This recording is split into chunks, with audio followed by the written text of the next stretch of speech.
तो चलिए आइए आज की क्लास में स्टैटिक जीके का लाइव टेस्ट, जिसमें हम लोग पढ़ेंगे 50 क्वेश्चंस। फुल स्पीड में चलेंगे, एक्सप्लेनेशन रखूंगा, और आप लोगों को लगता है कि नहीं केवल सुनना भी है तो आप रिकॉर्डिंग सेशन जैसे सुन भी सकते हैं। ठीक है, ये जनरल स्टडीज का 50 क्वेश्चन कवर अप करेगा। हिस्ट्री, ज्योग्राफी, पॉलिटी, इकोनॉमिक्स के साथ साथ physics, chemistry, biology, science and technology, art and culture के क्वेश्चन के अलावा करंट अफेयर्स और census 2011, environmental science, agriculture, animal husbandry के भी क्वेश्चंस आपको मिलेंगे। और हाँ, सबसे इंपॉर्टेंट चीज कि मेरी एक बैच चल रही है इंग्लिश की, जो कि मेरी प्लस बैच है। ये आपकी चलती है रात में 10 बजे। अगर आप इंग्लिश के प्रोनाउन का भी क्वेश्चन प्लस के बच्चे करना चाहते हैं तो जरूर आइए। याद रखिएगा, ये हमारा वाईफाई टेलीग्राम चैनल है, ये मेरे आपके डिस्क्रिप्शन बॉक्स में भी मिल जाएगा। अगर आप चाहते हैं हमारा पीडीएफ डाउनलोड करना, या फिर अगर आप चाहते हैं कि जो है हमें अच्छा सब्सक्रिप्शन जो है लेना है सस्ते में, तो सब्सक्रिप्शन की पिच पता करना कि इस समय क्या डिस्काउंट चल रहा। आपको ऑन डिमांड क्लासेस मिल जाएगी और आपको अपने डाउट्स भी पूछने का मौका मिल सकता है। बहुत अच्छे अच्छे टीचर्स और पुराने अच्छे student, qualified, non qualified, experienced, हर तरह के बच्चे जुड़े हैं। इनसे जुड़िए और अपना बेनिफिट उठाइए। याद रखिएगा, अगर आप प्लस का सब्सक्रिप्शन लेना चाहते हैं तो आपको मिलता है live classes, weekly test series, structured course और अनलिमिटेड एक्सेस। लेकिन अगर आप आइकॉनिक में कन्वर्ट होना चाहते हैं तो हल्का 1000-2000 पैसा ज्यादा लगता है, लेकिन आपको मिलता है पर्सनल गाइडलाइन, एक्सपर्ट की गाइडलाइन, टेस्ट का एनालिसिस, स्टडी मटेरियल, और साथ ही साथ आपका स्टडी प्लानर भी इसमें इंक्लूडेड होता है। तो जरूर सब्सक्रिप्शन लीजिए प्लस का। अगर प्लस का सब्सक्रिप्शन लेते हो तो उसमें सीडीएस, एफकैट और सीएपीएफ तीनों में सब्सक्राइब करने का मौका एक पेमेंट पे मिलता है। आप तीनों की बैचेस कर सकते हो, तीनों के टीचर से पढ़ सकते हो। याद रखिएगा, 12 महीने का सब्सक्रिप्शन दिखाता है 11,000 रुपए का, लेकिन मेरा कोड लगाते हो KSS10 तो प्लस का सब्सक्रिप्शन 10% का डिस्काउंट देता है, मतलब 1100 रुपए का डिस्काउंट। अब 11,000 में से डिस्काउंट होता है तो बचता कितना है? 9,900 रुपए, जो कि मंथली देखा जाए तो 825 रुपए है। बहुत ही कम है, याद रखिएगा। और हाँ, वैसे भी जो कुछ डिस्काउंट एक्स्ट्रा चल रहे होते हैं, ऑफर चल रहे होते हैं, जैसे 26 जनवरी का भी ऑफर चल रहा है, तो जिसपे 6 मंथ का एक्सटेंशन आपको मिल जाता है। याद रखिएगा कि प्रोसेस टू पे करने से पहले ये कोड जरूर लगाएं KSS10, तभी आगे बढ़े। एवरीबडी गॉट मी ना? चलें आगे बढ़े। याद रखिएगा कि अगर आइकॉनिक सब्सक्रिप्शन लेना है तो भी ये तीनों में एनरोल कर सकते हो। 12 महीने का सब्सक्रिप्शन आपको 13,200 का दिखाएगा, लेकिन 10% का डिस्काउंट हो जाएगा KSS10 का कोड लगाने पर, तो ये दिखेगा आपको 1,320 रुपए कम हो जाएगा। मतलब ये पड़ेगा 11,880 रुपए का 1 साल के लिए। अलग अलग स्लॉट्स हैं, अलग अलग सेक्शन हैं, उन्हें जरूर देखिए। प्रोसीड टू पे करने से पहले ये कोड जरूर लगाएं, और ये code SSC, bank, IAS, PCS, हर जगह, नीट, जेई, हर जगह आपको जो है फैसिलिटी प्रोवाइड कराता है। किस चीज की फैसिलिटी? तो ये 10% के ऑफ होने की फैसिलिटी प्रोवाइड कराता है। तो आइए स्टैटिक जीके के 50 क्वेश्चन शुरू करते हैं क्वेश्चन नंबर 1 से। क्वेश्चन नंबर 1 क्या कहता है, सभी ध्यान से देखेंगे कि भैया भारत और श्रीलंका के बीच एक महाद्वीप है। इस महाद्वीप का नाम है कच्छे कच्छेथेवु, दीवर, चोराव या लीगा लिहा grand. The islands between India and Sri Lanka, whenever you will go you will see that Rameswaram के बाद एडम्स ब्रिज है, जिसको हम पार्क स्ट्रेट कहते हैं, और इसके बाद श्रीलंका आता है। इन्हीं दोनों के बीच में इंडियन ओशन में एक द्वीप है जो अब श्रीलंका का पार्ट है, पहले अपना इंडिया का पार्ट था। तो वो द्वीप कौन सा है? तो बताएंगे कि कच्छे थेवु करके एक द्वीप है, जो कि भारत और श्रीलंका के बीच में पड़ता है, रामेश्वरम के पास। श्रीलंका का आइलैंड माना जाता है। पहले ये मद्रास प्रेसिडेंसी में काउंट होता था, लेकिन एग्रीमेंट के तहत ये चेंज हो गया और फाइनली किस में चला गया? अब ये श्रीलंका में काउंट होता है। क्या, चलो अगला क्वेश्चन। हेलेनिस्टिक शब्द आपने सुना है, ये किस देश से संबंधित है? The term Hellenistic is related to which of the following countries? जरा सोचो और बताओ किस पर टिक लगाना चाहोगे।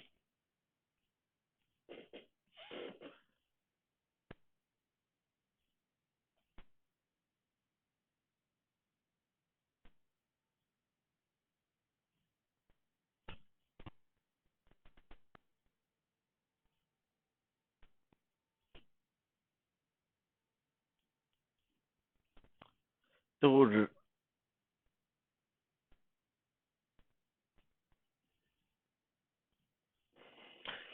हेलेनिस्टिक शब्द जो है ये ग्रीस से संबंधित है। याद रखिएगा, ग्रीक जो एक देश है जो कि बैंकरप्ट हो चुका है, क्योंकि इसने केवल और केवल अपने कल्चर और सिविलाइजेशन को देखा, टेक्नोलॉजी की तरफ मुख नहीं किया।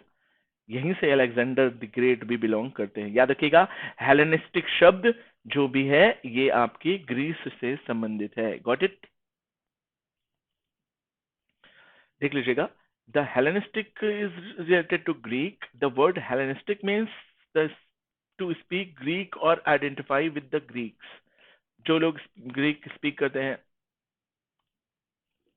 जो लोग ग्रीक स्पीक करते हैं, वो लोग जो होते हैं उस ड्यूरेशन को, उस तरह के समय को हेलेनिस्टिक पीरियड कहा जाता है। The spreading Greek ideas in the culture from the Eastern Mediterranean to Asia, historians call this his Hellenistic period. जब ग्रीक का विकास हो रहा था और ये चारों तरफ फैल रहे थे, तो जिस एरा में ये फैले, उस एरा को, उस पीरियड को, उस इपोच का नाम दिया हेलेनिस्टिक पीरियड। याद रखना। तो आपको सभी जानते हो कि अलेक्जेंडर ने पूरे विश्व विजेता की होने की वो कैपेसिटी या उठाई, तो इसको बोलते हैं मैसिडोनियन किंग रूलर। वॉट एवर, याद रखिएगा, कभी कभी कुछ क्वेश्चन अलेक्जेंडर से पूछता है। अलेक्जेंडर द ग्रेट का नाम था सिकंदर महान। द्वितीय सिकंदर या सिकंदर सानी जो थे वो अलाउद्दीन खिलजी भारत का कहे जाते हैं। अलेक्जेंडर के घोड़े का नाम था बुकाफेला, बुकाफेला। और इनके पिता का नाम भी कभी कभी पूछता है, तो इनके पिता का नाम था फिलिप। Is that clear? कहाँ के थे? मैसिडोनिया के थे। एडिशनल और एक्सक्लूसिव चीजें भी रखता हूं ताकि आपकी नॉलेज में किसी तरह की कोई कमी ना हो। क्लासिक कर्नाटिक म्यूजिक कौन बजाते थे? पंडित रविशंकर, शिव कुमार शर्मा, पंडित कुमार गंधर्व या फिर बाल मुरली कृष्ण। बोला है कि भैया निम्नलिखित में से शास्त्रीय संगीत कौन बजाते थे? सोचिए और बताइए जरा।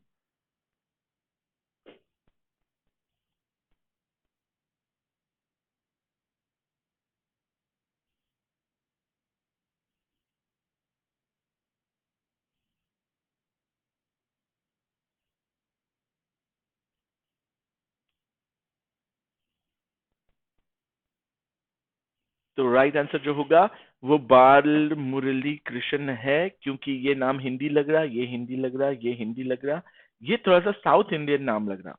और कर्नाटक बोले तो साउथ इंडिया, तो ऑब्वियसली कॉमन सेंस से पता चलता है कि यही थे। चलिए आइए देखेंगे कि बाल मुरली कृष्णा का असली पूरा नाम था डॉक्टर मंगलमपल्ली बाल मुरली कृष्णा। क्लासिकल कार्नाटिक म्यूजिक से बिलोंग करने हैं। यही कर्नाटक जहां पर केजीएफ की खान पाई जाती है, कोलार गोल्ड फील्ड के नाम से जाना जाता है। ओके, इनको बहुत सारी चीजें मिल चुकी है, नेशनल फिल्म अवार्ड मिल चुका, पद्मश्री, पद्म भूषण, पद्म विभूषण, संगीत नाटक अकादमी, और भी बहुत सारी चीजें मिल चुकी हैं। और ये मल्टी इंस्ट्रूमेंटल बजाते हैं, अच्छे प्लेबैक सिंगर हैं, पोएट, एक्टर हैं, और साथ ही साथ कंपोजर भी हैं। मल्टी टैलेंटेड आदमी रहे हैं ये। अब चलिए आइए, देखिए क्वालिटी क्या होगी। मैं स्पीड में ही चलूंगा क्योंकि बहुत सारे बच्चे लाइव रहते हैं बट कमेंट नहीं करते, और बहुत सारे बच्चे इसको रिकॉर्डेड सेशन जैसे देखना चाहें तो देख सकें, ज्यादा बेनिफिट होगा। नॉलेज बढ़ानी 50 क्वेश्चन की विद एक्सप्लेनेशन, तो कहने के लिए 50 क्वेश्चन होता है, बट एक्सप्लेनेशन का भी जोड़ लो तो कम से कम 150 से 200 क्वेश्चन कवर अप करूंगा। The Gandikota canyon, Gandikota canyon, also known as the grand canyon of India, कहां पर है? गांडीकोटा घाटी, जिसे भारत की भव्य घाटी भी कहा जाता है, ये कहां पर है? कर्नाटक, केरला, पश्चिम बंगाल या आंध्र प्रदेश? पहले मन में आंसर दीजिए, लगता है कमेंट कर सकते हैं तो कमेंट बॉक्स का यूज कीजिए, बट आंसर जरूर दीजिए, पार्टिसिपेट जरूर करिए। मन में ही सोचिए, स्पीड बढ़ाकर देखिए, 2x करके देखिए, लेकिन सीखिए इसको।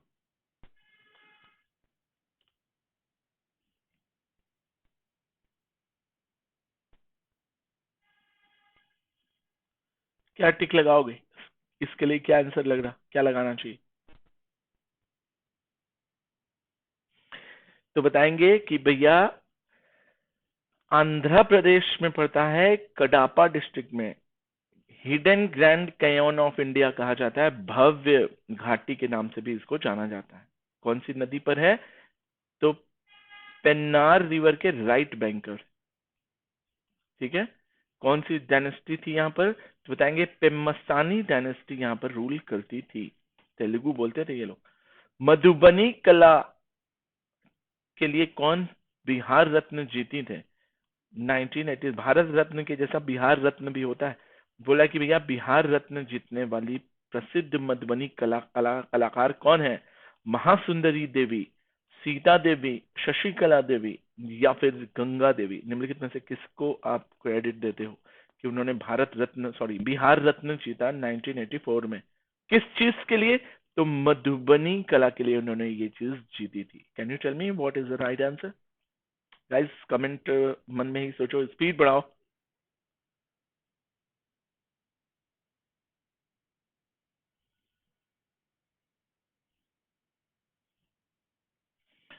तो मैं बता दूं, राइट आंसर सीता देवी है, याद रखिएगा।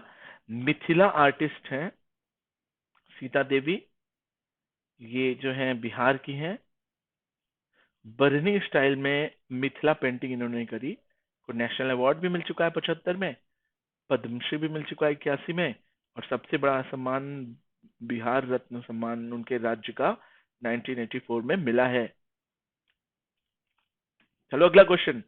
बोला है कि सेंट्रल पोटैटो रिसर्च इंस्टीट्यूट जो कि आई कार में आता है, आई कार के अंतर्गत आता है, ये कहां पर है?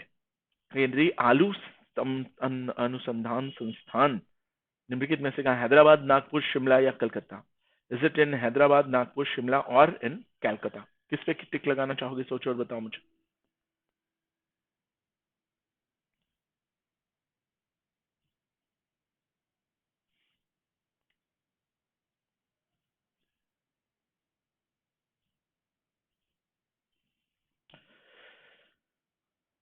तो बताएंगे कि राइट आंसर जो है वो है शिमला।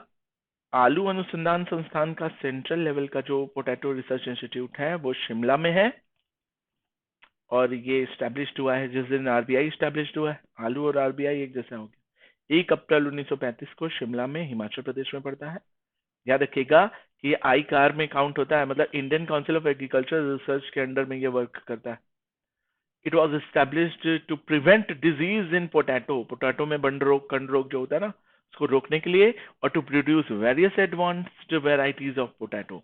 और पोटैटो की अलग अलग वेराइटी डेवलपमेंट के लिए इसका जो है वो हुआ है।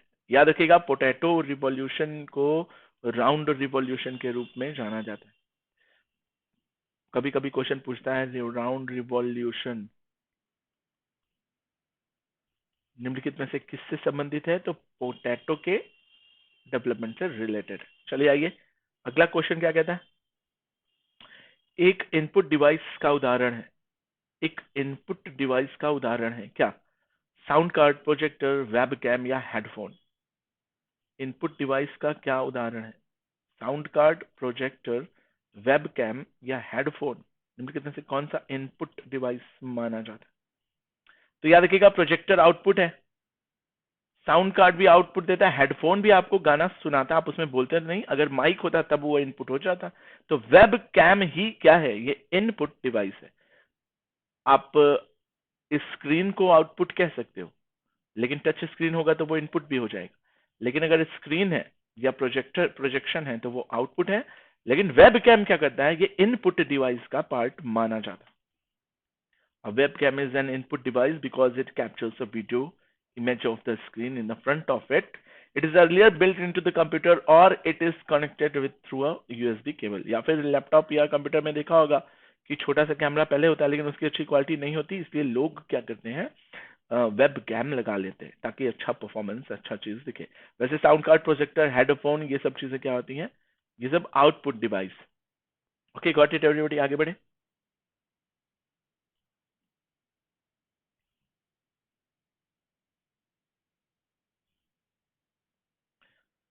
हाँ हाँ हाँ, कोई दिक्कत नहीं, कम लोग ही रहते हैं बट पढ़ने वाले बच्चे रहते हैं।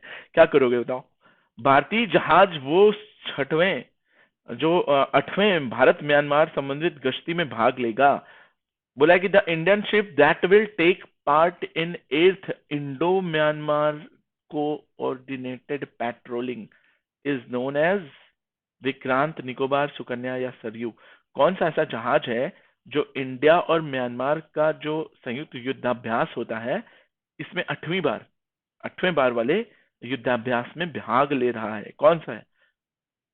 विच one is this part going to participate?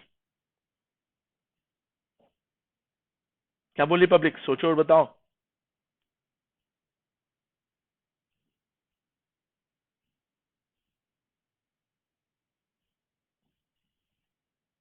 तो बताएंगे कि भैया आईएनएस सरयू, सरयू ये सरयू नदी से बना हुआ है, ठीक है, ये अयोध्या वाला है, इसी में राम जी ने जो है वो समाधि ली थी। आईएनएस का फुल फॉर्म क्या होता है देखिए, बहुत से लोग नहीं जानते। तो Indian naval ship, INS Sarayu, under two का coordinate patrolling with Myanmar ships, UMS, Myanmar की शिप के साथ यूएमएस लगता है, इंडिया की शिप के साथ आईएनएस लगता है, ठीक है। इन दोनों के साथ मई 2019 में इन्होंने भाग लिया। और भी कॉर्पेट के अंदर में जो है बहुत सारी चीजें आती हैं, पढ़िएगा कभी डिटेल, बस उसकी जरूरत नहीं पड़ेगी। क्वेश्चन क्या पूछा है कि निम्नलिखित में से कौन सा एक प्राकृतिक ग्रीन हाउस गैस नहीं, विच one is not a green house gas? Methane, nitrogen, trifluoride, carbon dioxide और जल वाष्प में से विच one is not a green house gas? सोचो और बताओ। हमें क्या बोले? ए, अच्छा ठीक है, गलत हो गया। मीथेन में ग्रीन हाउस गैस में काउंट होती है। और सोचो।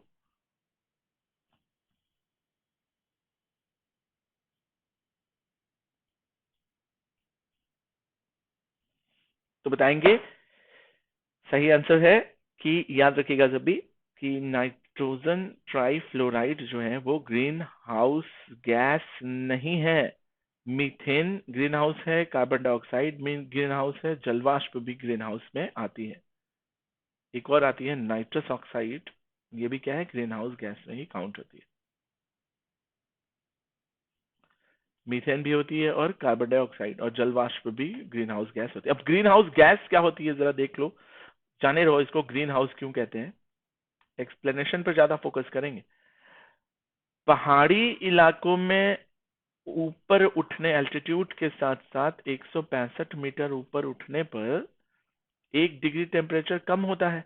तो मान लो पेड़ पौधे यहाँ तो सरवाइव कर जाएंगे, लेकिन जैसे जैसे पहाड़ियों पर चलेंगे, ऊपर चलते जाएंगे, तो यहाँ पर पेड़ पौधे सरवाइव नहीं कर सकते। तो अब बताइए, यहाँ पर भी एग्रीकल्चर और प्रोडक्शन तो करना ही है। तो इस केस में हम क्या करते हैं, खेत के चारों तरफ फार्म में ग्रीन कलर का शीशा लगा देते हैं। अब ग्रीन शीशा क्यों लगा देते हैं, ग्रीन ग्लास, ग्रीन मिरर, ताकि ये पेड़ पौधे जो हैं जब कार्बन डाइऑक्साइड छोड़े तो इसी शीशे के अंदर ही ये कार्बन डाइऑक्साइड गैस कवर हो जाए और एक लेयर बना दे, ताकि सूरज की रोशनी आ सके लेकिन बाहर ना जाए, ताकि ये हीट रात में भी, दिन में तो सूरज की रोशनी मिल रही, रात में ठंडी से मर ना जाए ये, इसलिए हीट को ट्रैप करने के लिए ग्रीन कलर का ही क्या कहते हैं, शीशा लगा दिया जाता है। इसी को इस तरह की गैसेस जो जो इसमें आती हैं, बताओ क्या क्या आएगी। पौधे मीथेन भी छोड़ते हैं, मिट्टी मीथेन छोड़ती है, कार्बन डाइऑक्साइड भी छोड़ती है और जलवाष्प भी छोड़ती है। तो ये तीनों ग्रीन हाउस गैस में ही तो आ गए। इनकी क्वालिटी होती है कि सूरज की रोशनी आने तो देती है बट जाने नहीं देती, इसीलिए पृथ्वी का तापमान और पहाड़ी तारों पे तापमान अच्छा बना रहता है। तो इसी को बोलते हैं ग्रीन हाउस गैस। चलो मैं बताऊं, कंबल ओढ़ते हो, सो रहे हो, मान लो ठंडी लग रही तो कंबल ओढ़ लेते हो। कंबल क्या करती है कि आपकी हीट को एक तो आने नहीं देती, बाहर निकाल देती है, और आपके अंदर से जो हीट निकल रही है उसको भी बाहर नहीं जाने देती, ठीक है। वो ट्रैप कर लेती है और हीट गर्म होते होते एकदम शरीर क्या हो जाता है, गर्म रखता है।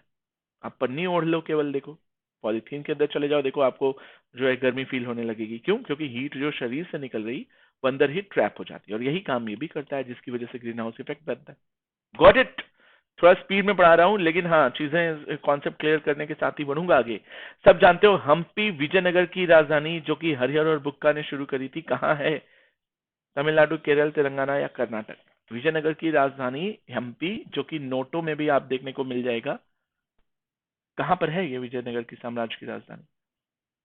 हम्पी का पतन भी हुआ था, याद रखिएगा, बन्नीहट्टी तालीकोटा या फिर राक्षसी तंगड़ी के युद्ध में।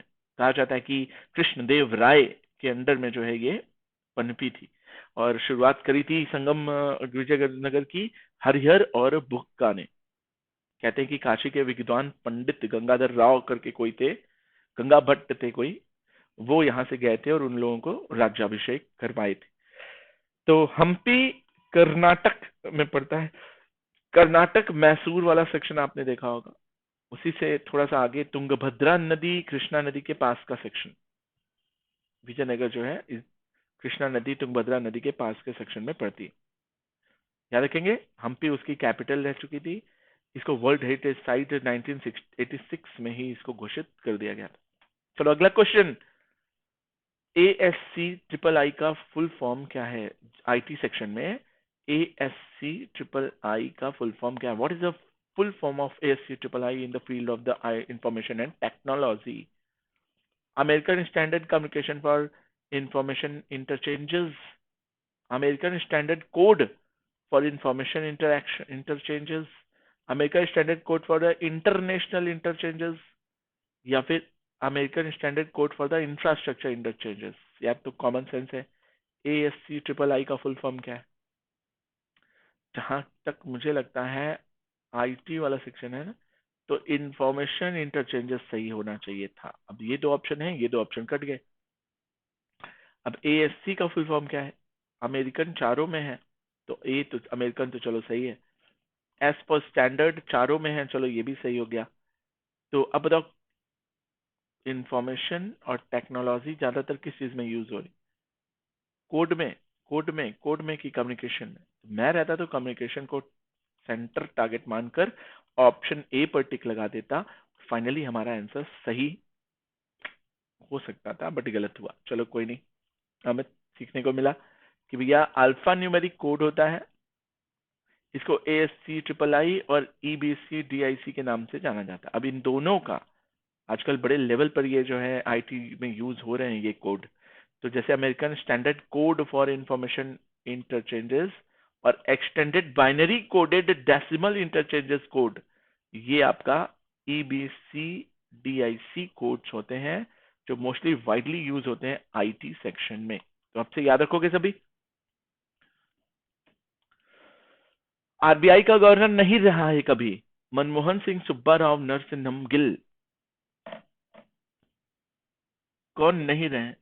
क्या बोली पब्लिक, सोचो और बताओ आंसर।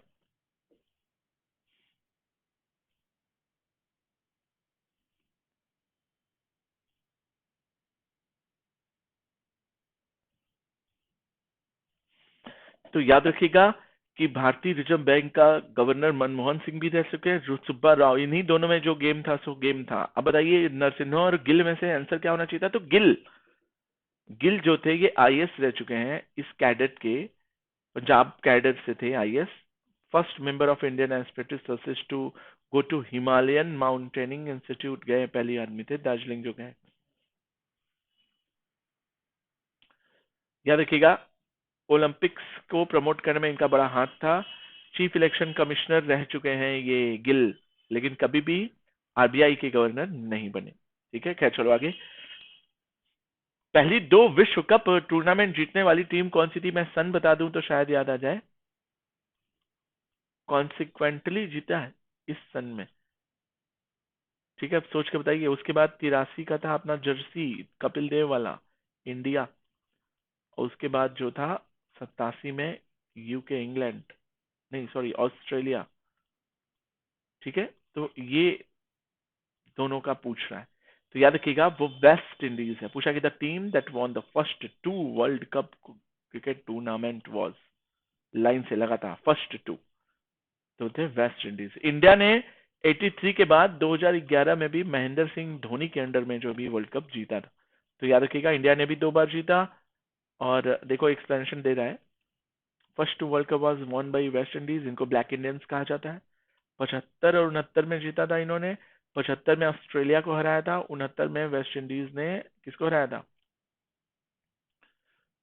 शायद 69 में इन्होंने याद नहीं आ रहा, बट किसी को हराया था।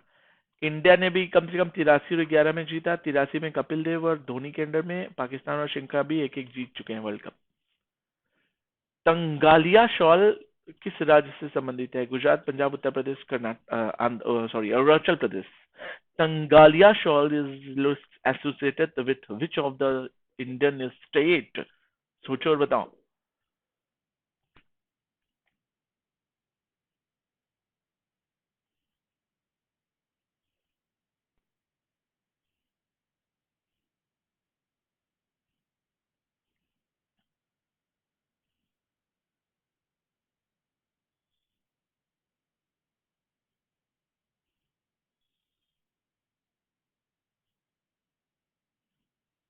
क्या आंसर दिया?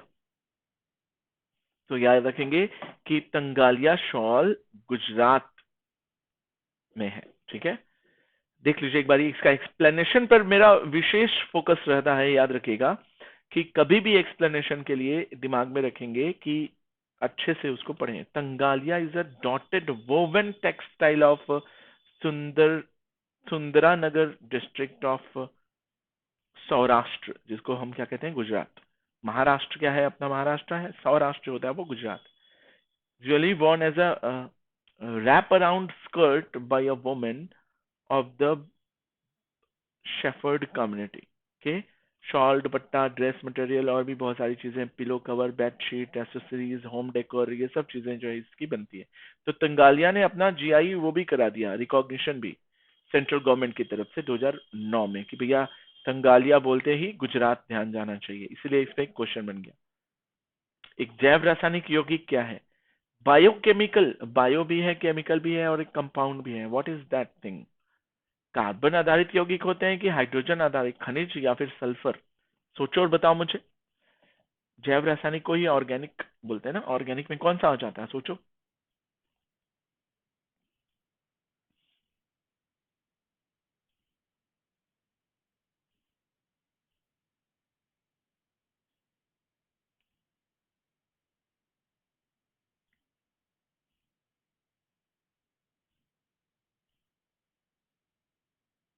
तो याद रखिएगा, कोई भी जीवित वस्तु जिसमें कार्बन आधारित यौगिक पाए जाते हैं उनको बायोकेमिकल कंपाउंड कहा जाता है। कोई भी जीवित वस्तुओं में पाए जाने वाला कार्बन यौगिक आधारित यौगिक को ही बायोकेमिकल के नाम से जाना जाता है। अब से याद रखना इसको।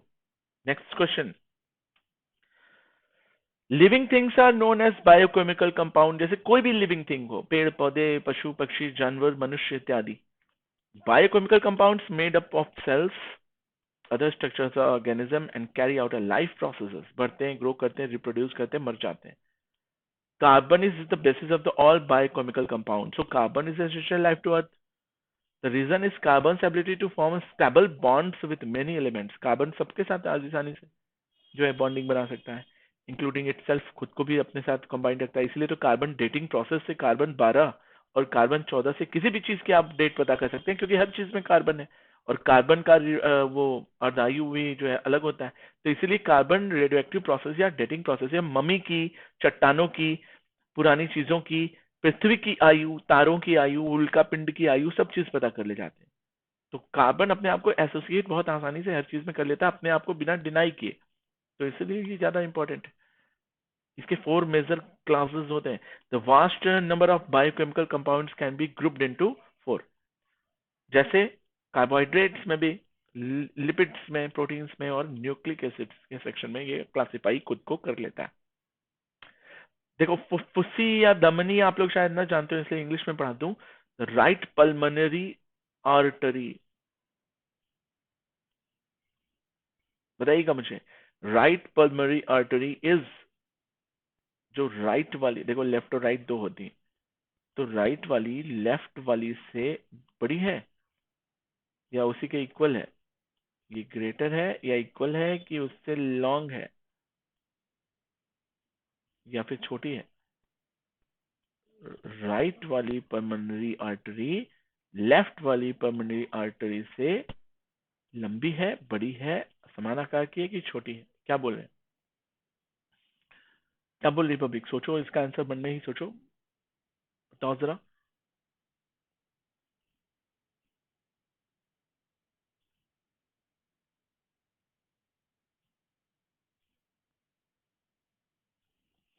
तो बताएंगे कि बिल्कुल सही ऑप्शन सी है, उससे लंबी है, longer of the two. Right और लेफ्ट दोनों की बात करें तो राइट वाली थोड़ी सी लंबी होती है इन कंपैरिजन टू लेफ्ट वाली। इसको याद कर जाइएगा। निम्नलिखित में से कौन सा भारत में मुख्य राज्य कर है? Which of the following is the major state taxes in India? आयकर, स्टाम्प शुल्क, पंजीकरण, सीमा शुल्क या निगम कर? निकम, किस पर टिक लगाना चाहोगे? सोचो और बताओ मुझे। कौन सा भारत में राज्य कर काउंट किया जाता है, प्रमुख राज्य कर के रूप में काउंट किया जाता है? कौन सा कर है ऐसा?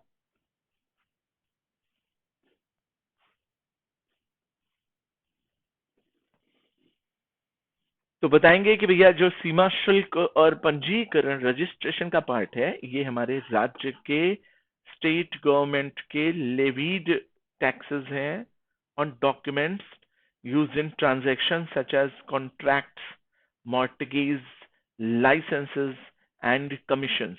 इन सब चीजों पर इंप्लीमेंट किए जाते हैं, इम्पोस्ट किए जाते हैं, लेवी किए जाते हैं।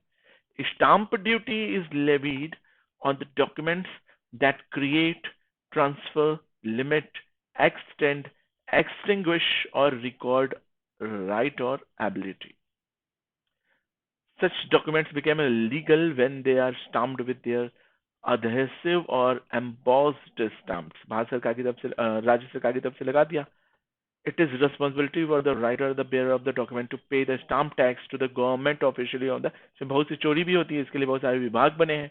These individuals will often include the stamp tax in their services fees। That's why Bharat का प्रमुख राज्य कर जो है स्टाम्प और पंजीकरण का आता है। हर चीज के लिए आपको रजिस्ट्रेशन या फिर आपको सरकार की तरफ से स्टाम्पिंग लेनी पड़ती है। तो let's go head and going to the next question. Everybody will pay attention, listen to me. Yeah good, income tax नहीं है भैया, वो राज्य कर पूछा है। इनकम टैक्स कोई राज्य कर है?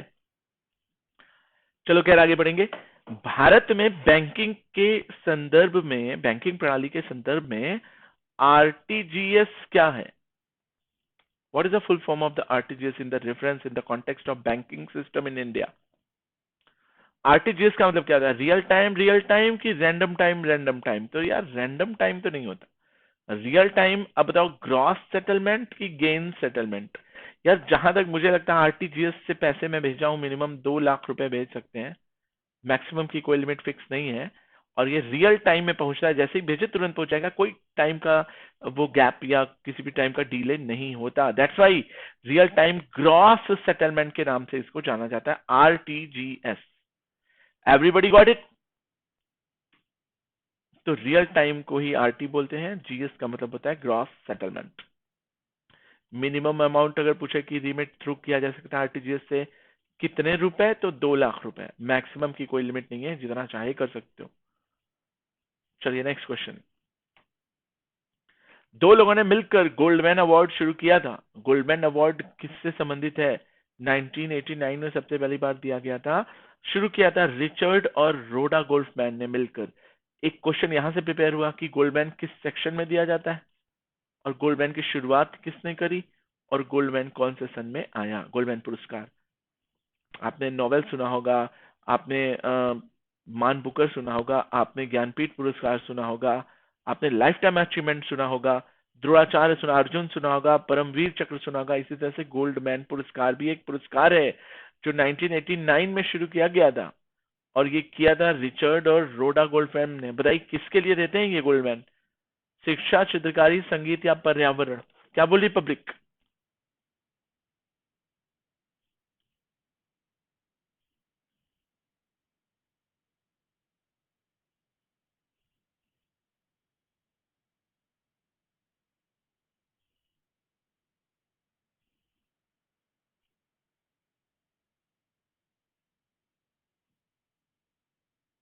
तो बताएंगे कि पर्यावरण के सेक्शन में इन्वायरमेंटल हीरोज को दिया जाता है गोल्डमैन प्राइज, एनुअली दिया जाता है। This prize honor the achievements and the leadership of the grassroots environment activities from the around the world, inspiring all of us to take action to protect the planet। planet को बचाने के लिए छोटे बड़े सभी लोगों को जिन्होंने पर्यावरण से जो है वो हेल्प करी है, लोगों के लिए मिसाल रखी है, उनको ये अवार्ड दिया जाता है। The Goldman Environmental Foundation announces 6 recipients of 2019 Goldman environmental prize. अभी इस बार 2019 का अप्रैल में मिला है, 6 लोगों को मिला है। और ये 6 लोग कौन है देखना, कब आया, कौन से तरफ से किसको दिया गया, कितने, अभी 2019 का किसको दिया गया, कितने लोग थे, और किसने शुरू किया। तो इन लोगों का सारा आंसर मिल गया। आइए, निम्नलिखित में से कौन राष्ट्रीय उद्यान यूपी का है? वन विहार, हेमिस, दुधवा, चादिगम, दाचिगम? किस पे टिक लगाओगे? शाउट आउट ले लो चलो। हाँ, the best answer is given by Amit Kumar and now I am waiting for this answer also कि उत्तर प्रदेश का क्या वो बनेगा।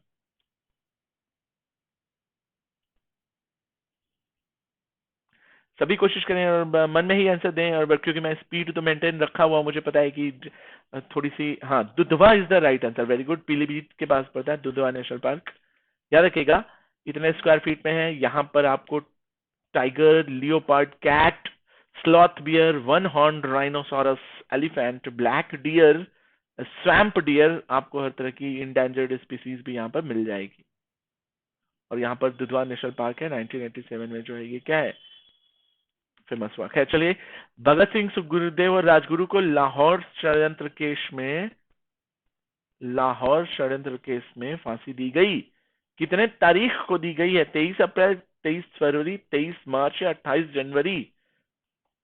30, 31, 32 या 33? किस पे टिक लगाओगे?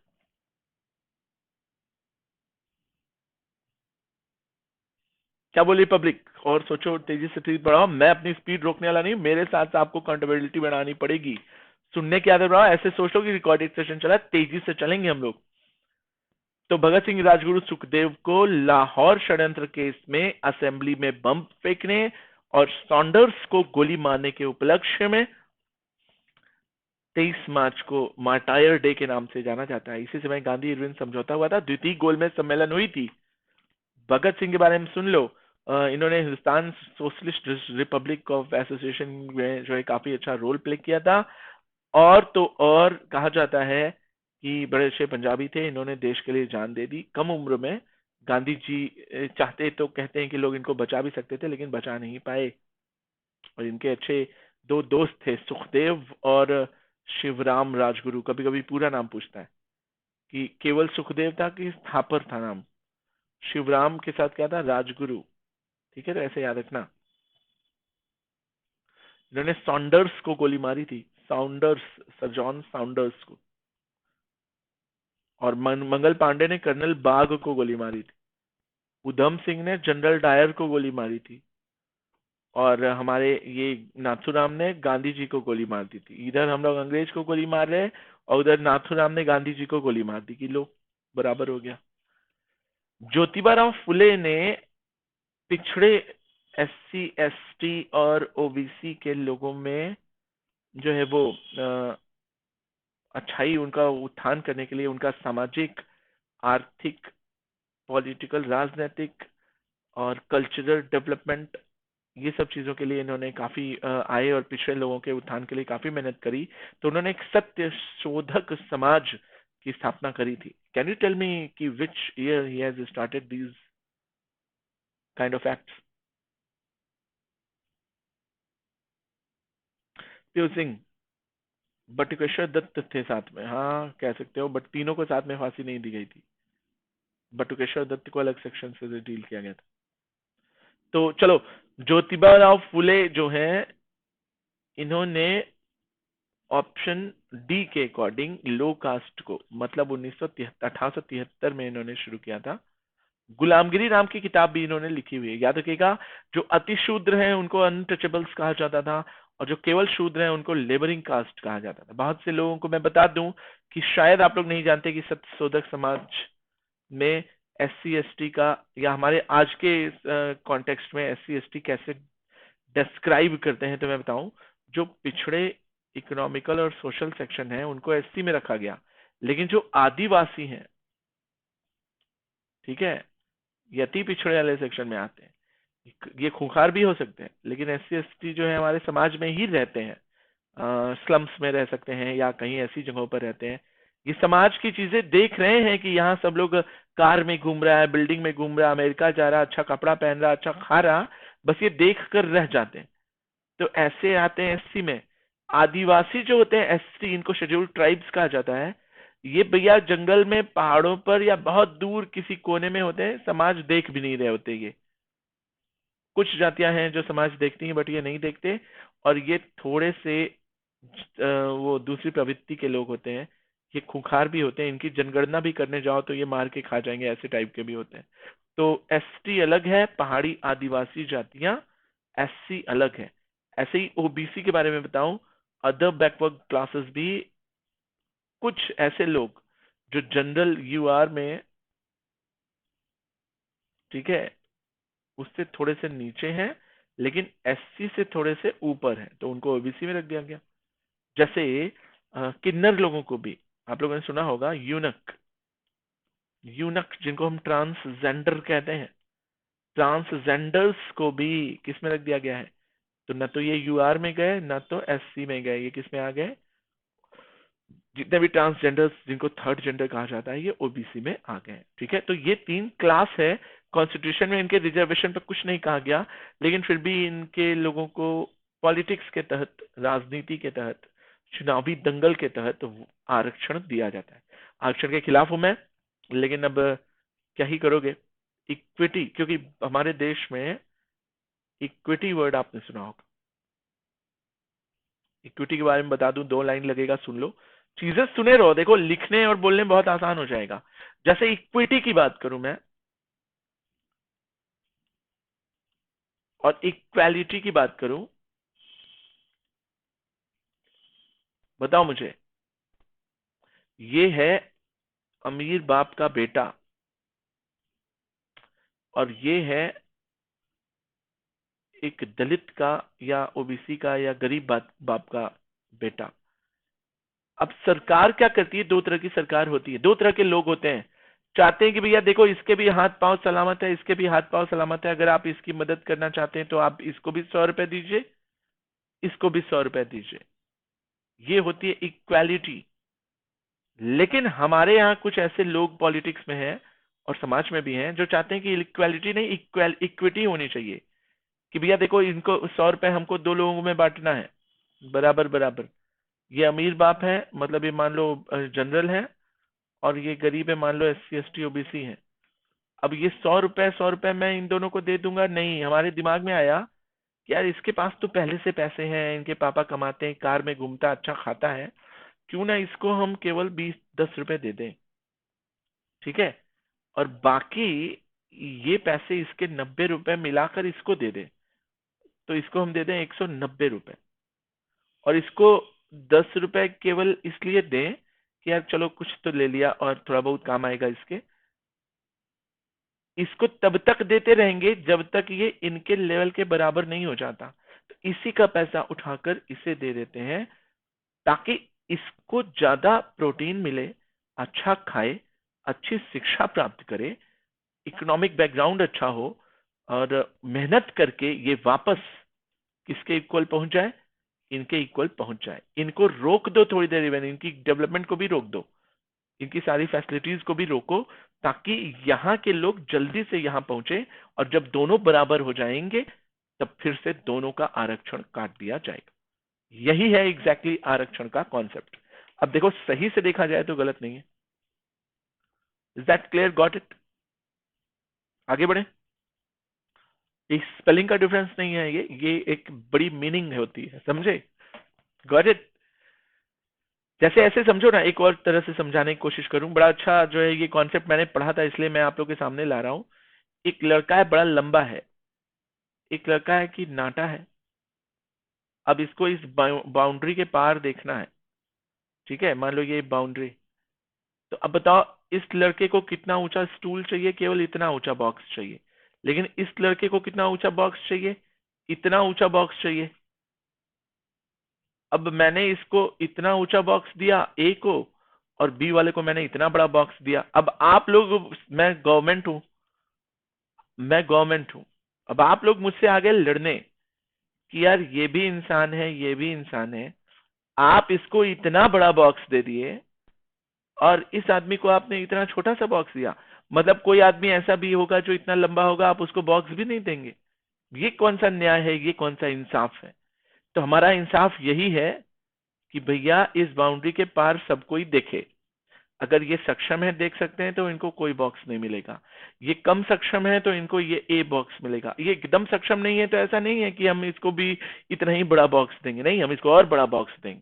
That is known as equity. Now got it everybody? Yeah good. कुछ लोग नाराज हो जाएंगे मुझसे कि सर आप खुद आरक्षण वो कर रहे हैं, लेकिन हमारे देश में वसुधैव कुटुंबकम का, कार्ल मार्क्स का, गांधी का, लेनिन का, मैक्स मूलर का न्याय चलता है। ठीक है, हम लोग केवल एक क्षेत्रीय स्तर या फिर कोई एक रिलीजन तक ही नहीं स्थिर रह जाते। Got it? चलो खैर आगे बढ़ते हैं, ये सब चीजें चलती रहेंगी। आइए हम लोग अगले 23वें क्वेश्चन की तरफ मूव करते हैं। क्या मैंने इसका एक्सप्लेनेशन दे दिया ना? सत्यशोधक समाज 1873 में लो कास्ट के डेवलपमेंट के लिए आया था, ज्योतिबा राव फुले ने शुरू किया था, याद रखिएगा। कौन सा ऐसा केंद्र शासित प्रदेश है, यूनियन टेरिटरी स्टेट है, जिसको आंशिक राज्य का दर्जा मिला? वैसे तो दिल्ली को भी मिला है, जम्मू कश्मीर को भी मिला है, लेकिन ऑप्शन में तो ये है ही नहीं। आंशिक राज्य का दर्जा कौन से यूटी को मिला है? मतलब ऐसे समझो, which of the following UT has been granted the partial statehoodship. मतलब यूटी भी है, बट थोड़ा सा वो क्या है, राज्य भी कंसिडर किया जाता है। किरण बेदी से इसका बड़ा लगाव है। बताइए कौन है? पुडुचेरी, दादरा नगर हवेली, दमन दीव या लक्षद्वीप? किस पे टिक लगाओगे? क्या बोली पब्लिक?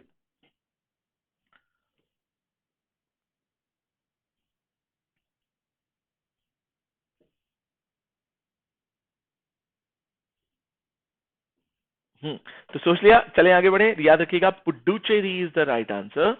याद रखेंगे, पुडुचेरी यूनियन टेरिटरी है ही है, लेकिन पार्शियल स्टेट का भी दर्जा इसको मिलता है, which has a legislative assembly, council of ministers and a lieutenant governor, therefore known as the partial state. मतलब जो पार्शियल स्टेट होते हैं उसमें ये तीन लोग होते ही होते हैं उस टेरिटरी में। यूटी में वो तीन चीजें होती हैं। तो कौन कौन सी तीन चीजें जो पैरामीटर में आती हैं वो हैं? तो बताएंगे, लेजिस्लेटिव असेंबली तो है, एमएलए बनेंगे, उसके अलावा लेफ्टिनेंट गवर्नर भी होंगे उसके, और तो और काउंसिल ऑफ मिनिस्टर्स भी होगा। तो ये तीन चीजें अगर हैं तो वो पार्शियल स्टेट का दर्जा पा सकता है। ऐसा कौन सा दो अन्य राज्य है? तो दिल्ली और जम्मू कश्मीर भी पार्शियल स्टेट में आते हैं। 1 नवंबर 1954 को the French possessions in India were transferred to the union, Indian union, and Puducherry became the UT. जब फ्रांसीसी लोग गए, ये पुडुचेरी पौंडीचेरी में अपना फ्रांसीसी इफेक्ट देखोगे, गोवा में पुर्तगाली इफेक्ट देखोगे, तो इन्होंने पुडुचेरी को दे दिया 1 नवंबर को 1954 में। इसका फॉर्मेशन डे है, इसी दिन यूटी बना था ये। 63 में Puducherry became the officially an integral part of India. 63 में हम लोगों ने इसको पूरी तरह से अपने इंडिया में मिला लिया, पूरी तरह से फ्रेंच पार्लियामेंट चली गई वहां से। 63 में parliament enacted the government of union territory act लगाती है, जिसके तहत इसको क्या रख दिया जाता है कि भैया ये यूटी तो है, लेकिन यहाँ पर लेजिस्लेटिव असेंबलीज होगा, काउंसिल ऑफ मिनिस्ट्रीज होगा यूनियन टेरिटरी में, और साथ ही साथ इसका लेफ्टिनेंट गवर्नर होगा। इसलिए ये थोड़ा सा आंशिक पार्शियली रूप से क्या है, राज्य भी माना जाएगा। चलिए क्या अगला question. Mundra power plant, Mundra किस राज्य में स्थित है? In which state the Mundra power plant is located, situated? सोचो और बताओ। 50 क्वेश्चंस करना है। Anyhow you will have to be prepared for this and try to figure it out कि कैसे सही होगा। सभी स्पीड बनाएंगे। याद रखिएगा कि मुंद्रा पावर प्लांट किस राज्य में है? तो मध्य प्रदेश, छत्तीसगढ़, गुजरात या उड़ीसा? नाम से क्या लग रहा मुंद्रा? मुझे ऐसा लग रहा है गुजरात होना चाहिए था, बट चलो देखते हैं क्या आंसर है इसका। तो बिल्कुल सही है। याद रखिएगा, कच्छ के रण में पड़ने वाला तालुका मुंद्रा ऑफ गुजरात कहा जाता है, जो सेज में काउंट होता है, स्पेशल इकोनॉमिक जोन है। Adani Power created history by synchronizing the first supercritical technology-based इतने megawatt generating unit at Mundra. किसने? अदानी पावर ने किया। This is the first super critical generating unit in India. अभी तक का सबसे पहला टाइप का जो है ये है, कोल बेस्ड यूनिट है, याद रखिएगा। नेक्स्ट क्वेश्चन, हर्ट्ज किसकी इकाई है?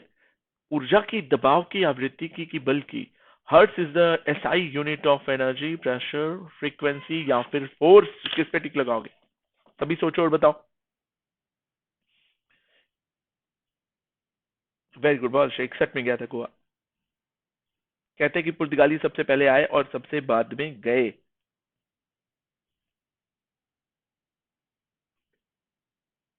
फ्रीक्वेंसी का है, बिल्कुल सही है। याद रखिएगा कि भैया हर्ट्ज जो है वो आवृत्ति याद रखिएगा, 2-3 तरह की हर्ट्ज होती है, समझो 20 से 20,000 हर्ट्ज अगर है तो ये ऑडिबल होती है। 20 से कम है तो इसको बोलते हैं इंफ्रा, ठीक है, इंफ्रासोनिक बोलते हैं। लेकिन अगर 20,000 से ज्यादा है तो इसको बोलते हैं अल्ट्रासोनिक। ठीक है, तो ये सब चीजें भी जानते रहो, थोड़ा बहुत पता होना चाहिए आप लोगों को इन सब चीजों के भी बारे में। क्या, चलिए आगे बढ़ते हैं। तो इंफ्रासोनिक में भूकंप, अर्थक्वेक आ जाता है और वॉल्केनिक इरप्शन आ जाता है। लेकिन अल्ट्रासोनिक में जो होता है वो आता है आपका, अ, इसमें कुत्ते बिल्ली सुन सकते हैं, चमगादड़ वगैरह सुन सकते हैं। ठीक है, ऐसे जानवर सुन लेते हैं। तो याद रखिएगा, ये 3 अलग तरह का कैटेगराइजेशन होता है हर्ट्ज का। डेसिबल में जो है हम लोग नापते हैं। फ्रीक्वेंसी किसका मात्रक है? फ्रीक्वेंसी का मात्रक हर्ट्ज है। फोर्स का मात्रक न्यूटन है। एनर्जी का मात्रक जूल है। प्रेशर का मात्रक पास्कल है। Got it? एक कवि थे, उन्होंने लिखी पिंजर। पिंजर जो है भारत पाकिस्तान अलगाव के समय में एक बड़ी दर्दनाक कहानी है, जो कि 20वीं सदी में लिखी गई। पिंजर, वो कौन एमिनेंट नॉवेलिस्ट हैं जिन्होंने ये लिखा? अमृता प्रीतम, हरिवंश राय बच्चन की मधुशाला थी ना, भवानी प्रसाद मिश्रा और प्रभा किरण जैन, किसने लिखा पिंजर? इस पे पिक्चर भी बनी। हाँ, वास्को डी गामा के बाद जो दूसरा आदमी आया था वो था केब्राल। कभी कभी पूछता है, वास्को डी गामा सब जानते हो, तो केब्राल याद रखना, जो कि दूसरा पुर्तगाली माना जाता था, युद्ध के हिसाब से आया था। वास्को डी गामा व्यापार करके 60 गुना ले गए। जमोरिन द्वीप पर जमोरिन के साथ मिले थे, ठीक है, और कालीकट द्वीप पर उतरे थे। इनका रास्ता दिखाया था अब्दुल मनीद ने। लेकिन जो दूसरा आया, कैब्राल आया था। अल्बुकर्क और अल्मीडा भी आए थे, गवर्नर जनरल बन के आए थे। ब्लू वाटर पॉलिसी लगाई थी, और भी डिटेल पढ़ना कभी। तो राइट आंसर अमृता प्रीतम है, जिन्होंने पिंजर लिखी। पिंजर नाम से ही लग रहा ना कि आप कि देखो, मैं इसको पोएटिक वे में समझाऊं, पिंजर क्या है समझो भैया। आपका शरीर क्या है? हाड़, हड्डी और मांस का पुतला है। ये हड्डी देखोगे, अजीब अजीब सी रिब केज है। हाथ में कम से कम 200 हड्डियां ऐसे फैली हुई। तो यही है पिंजर। इसी पिंजर में एक छोटी सी आत्मा फंस गई है। जैसे पिंजरे में कोई पंछी फंसा हो, तड़पता हो, फड़कता हो, रोता, दुख दर्द, हंसी खुशी, खाना पीना, लेकिन सेटिस्फाई नहीं होता। दैट्स वाई इसका नाम पिंजर पड़ा। बहुत ही मतलब इमोशनल स्टोरी है, कभी पढ़ोगे मजा आ जाएगा। इसके लिए इनको साहित्य अकादमी बहुत सारे अवार्ड्स मिले हैं। Eminent female Punjabi writer, novelist है, इन्होंने 20वीं सदी में लिखी। ओड टू द वारिस शाह भी इन्होंने लिखी। पिंजर का मतलब ये होता है स्केलेटन। 1950 में लिखी गई है, पार्टीशन ऑफ इंडिया पर बेस्ड है। बहुत अच्छी लिटरेचर मानी जाती है। इस पर बहुत सारी पिक्चरें और मूवीज रीमेक हुई है। ठीक है, नेक्स्ट क्वेश्चन। बोला कि भैया, पाइवट टेबल, टेबल किस में आता है बताओ? आपको पावर पॉइंट में टेबल मिलता है कि एक्सेल में कि एक्सेस में कि वर्ड में? टेबल कहाँ मिलता है?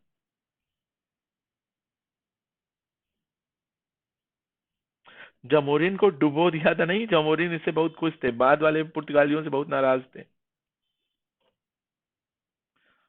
हाँ, ब्लू पॉलिसी के तहत डुबोया था, ये तो सही। और इवन पुर्तगालियों से लोग चिढ़ने भी लगे थे, क्योंकि ये हमारे धर्म में इंटरफेयर किए। हमारे यहाँ सबसे पहली बार ईसाई मिशनरियां लेकर आए, जबरदस्ती महिलाओं से शादी किया और ढेर सारी शादियां करी, हमारे व्यापार में धांधली करी, सारी गलत काम किए, और बाद में अंग्रेजों को हम लोग दोष देते हैं। जबकि हम लोगों ने मेन चिढ़ना शुरू कर दिया था पुर्तगालियों से। आज भी आप गोवा जाएंगे तो आपको भारत जैसा फील ही नहीं होगा। चर्च है गॉथिक टाइप के, प्रिंटिंग प्रेस भी इन्होंने दिया, तंबाकू नशा हमको ये सब सिखाए, जितने तरह का बदनामी करके गए हैं सब पूछो मत। खैर वॉट एवर, याद रखिएगा, जो भी हम लोग टेबल बनाते हैं, पाइवट टेबल कॉलम्स और रो से बनती है। कॉलम्स और रो से मिलकर टेबल बनता है, और टेबल होता है किसमें? MS Excel. Next question. बहुत अच्छा क्वेश्चन पूछा है कि भैया सांभर किस राज्य में है? सीधी सीधी बात है, सांभर महाराष्ट्र है, राजस्थान है, आंध्रा है, या फिर उड़ीसा? तो एक खारे पानी की झील है सांभर झील, सबसे बड़ी अंतरराष्ट्रीय खारे पानी की झील मानती है। Which is the state in Sambhar jheel which is the largest inland salt water lake of the India, of India? कहां पर होगा? एक्सेल सही आंसर है। इसका आंसर बताओ, सोचो, सभी सोचो, कोशिश करो, स्पीड बढ़ाओ।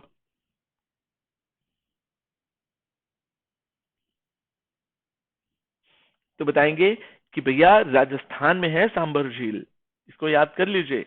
Largest Indian lake in India मानी जाती है ये। ईस्टर्न सेंट्रल राजस्थान के जयपुर वाले सेक्शन मिलेगा। जैसे ही आप अंदर बढ़ते चलाओगे, जैसलमेर, बीकानेर, कोर वाला सेक्शन, वाहिद, और भी बड़े दूर दूर बॉर्डर तक जो है, पाकिस्तान के बॉर्डर तक जाता है ये। बड़े दूर तक रेगिस्तान है, यहीं पर ऊंट चलता है, और यहीं पर करण अर्जुन की शूटिंग हुई थी।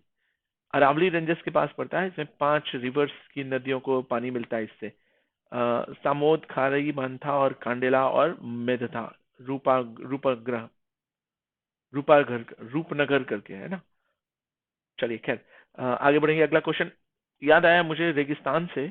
अच्छा मुझे बताओ, भारत का जो रेगिस्तान है वो सहारा डेजर्ट है, या फिर थार है, या गोबी है, कौन सा है? भारत का जो राजस्थान वाला सेक्शन डेजर्ट का है, जो अफगानिस्तान तक जाता है, मंगोलिया तक जाता है, कौन सा वो है?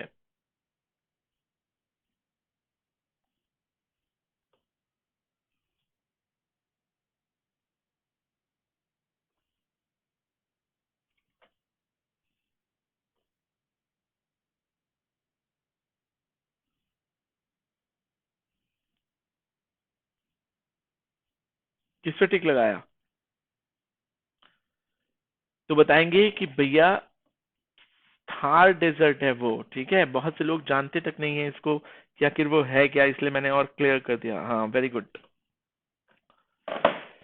आइए, सूर्य महोत्सव सब जानते हो। सूर्य महोत्सव जो है ये कौन सी सिटी से एफिलेटेड है? जयपुर में सूर्य महोत्सव होता है, तिरुवनंतपुरम, चेन्नई या हैदराबाद में सूर्य महोत्सव होता है? यार, जैसे अगर मुझसे पूछे होते कि सूर्य कोणार्क का सूर्य मंदिर कहाँ है, उड़ीसा में है, इसी को ब्लैक पैगोडा कहते हैं, ये तो बहुत इजी आंसर था। लेकिन अब सूर्य महोत्सव कहाँ होता है? जयपुर में ज्यादा कड़ी धूप निकलती है, इसलिए सूर्य महोत्सव की। सूर्य शिव जी का प्रतीक है तिरुवनंतपुरम में, चेन्नई में, या फिर सूर्य का संबंध कहीं हैदराबाद से तो नहीं? किस पे टिक लगाया जाए? सोचो, बड़ा अच्छा क्वेश्चन है। Surya festival which of the following cities? गोभी एशिया का है, very good.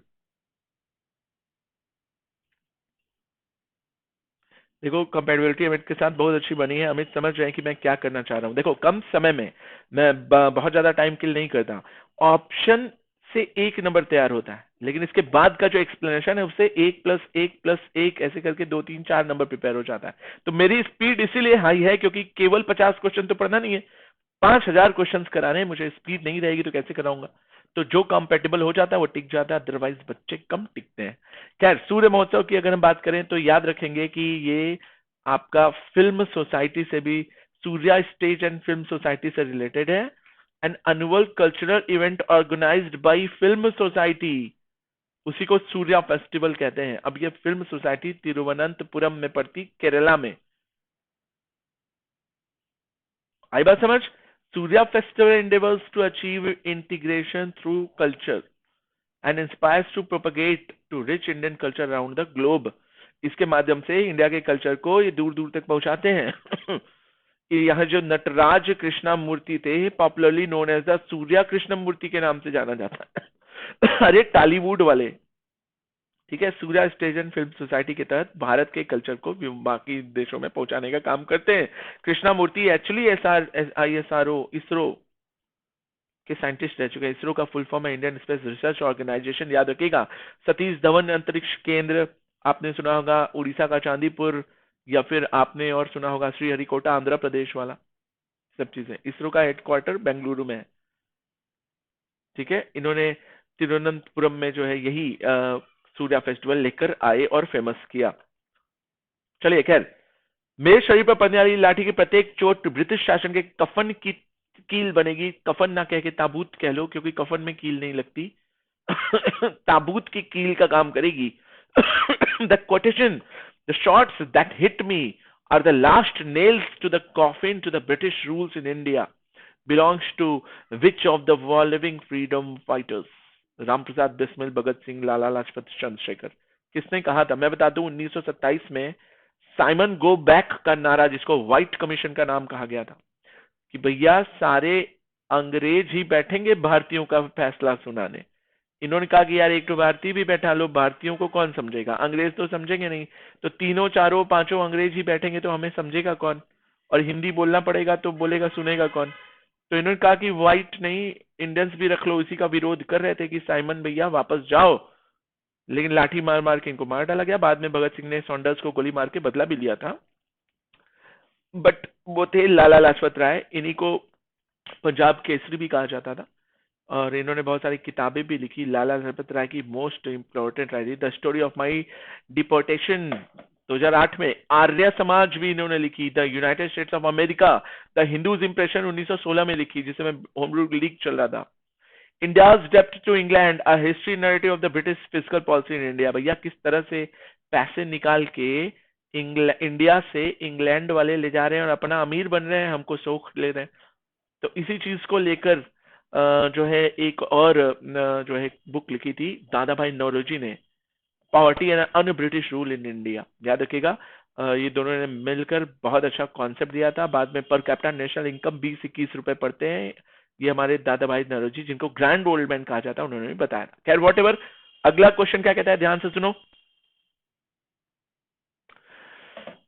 The national institute of nutrition is located in, राष्ट्रीय पोषण संस्थान कहां पर है भैया? देखो, सब जानते हो आजकल कोरोना से पीड़ित हो, हेल्थ और हाइजीनिक को लेकर लोग एकदम कॉन्शियस हैं, ठीक है? तो इसलिए पोषण से संबंधित बहुत सारे कुछ, आज का माहौल भी, जलवायु भी ऐसी हो गई है कि अच्छा न्यूट्रिएंट्स मिल नहीं रहा, तो पोषण को लेकर संस्थान का क्वेश्चन जरूर पूछता है, कोई भी ऐसे संस्थान जरूर पूछता है कि कहाँ है। तो आपको क्या लग रहा, हैदराबाद, इंदौर, शिलोंग या मुंबई?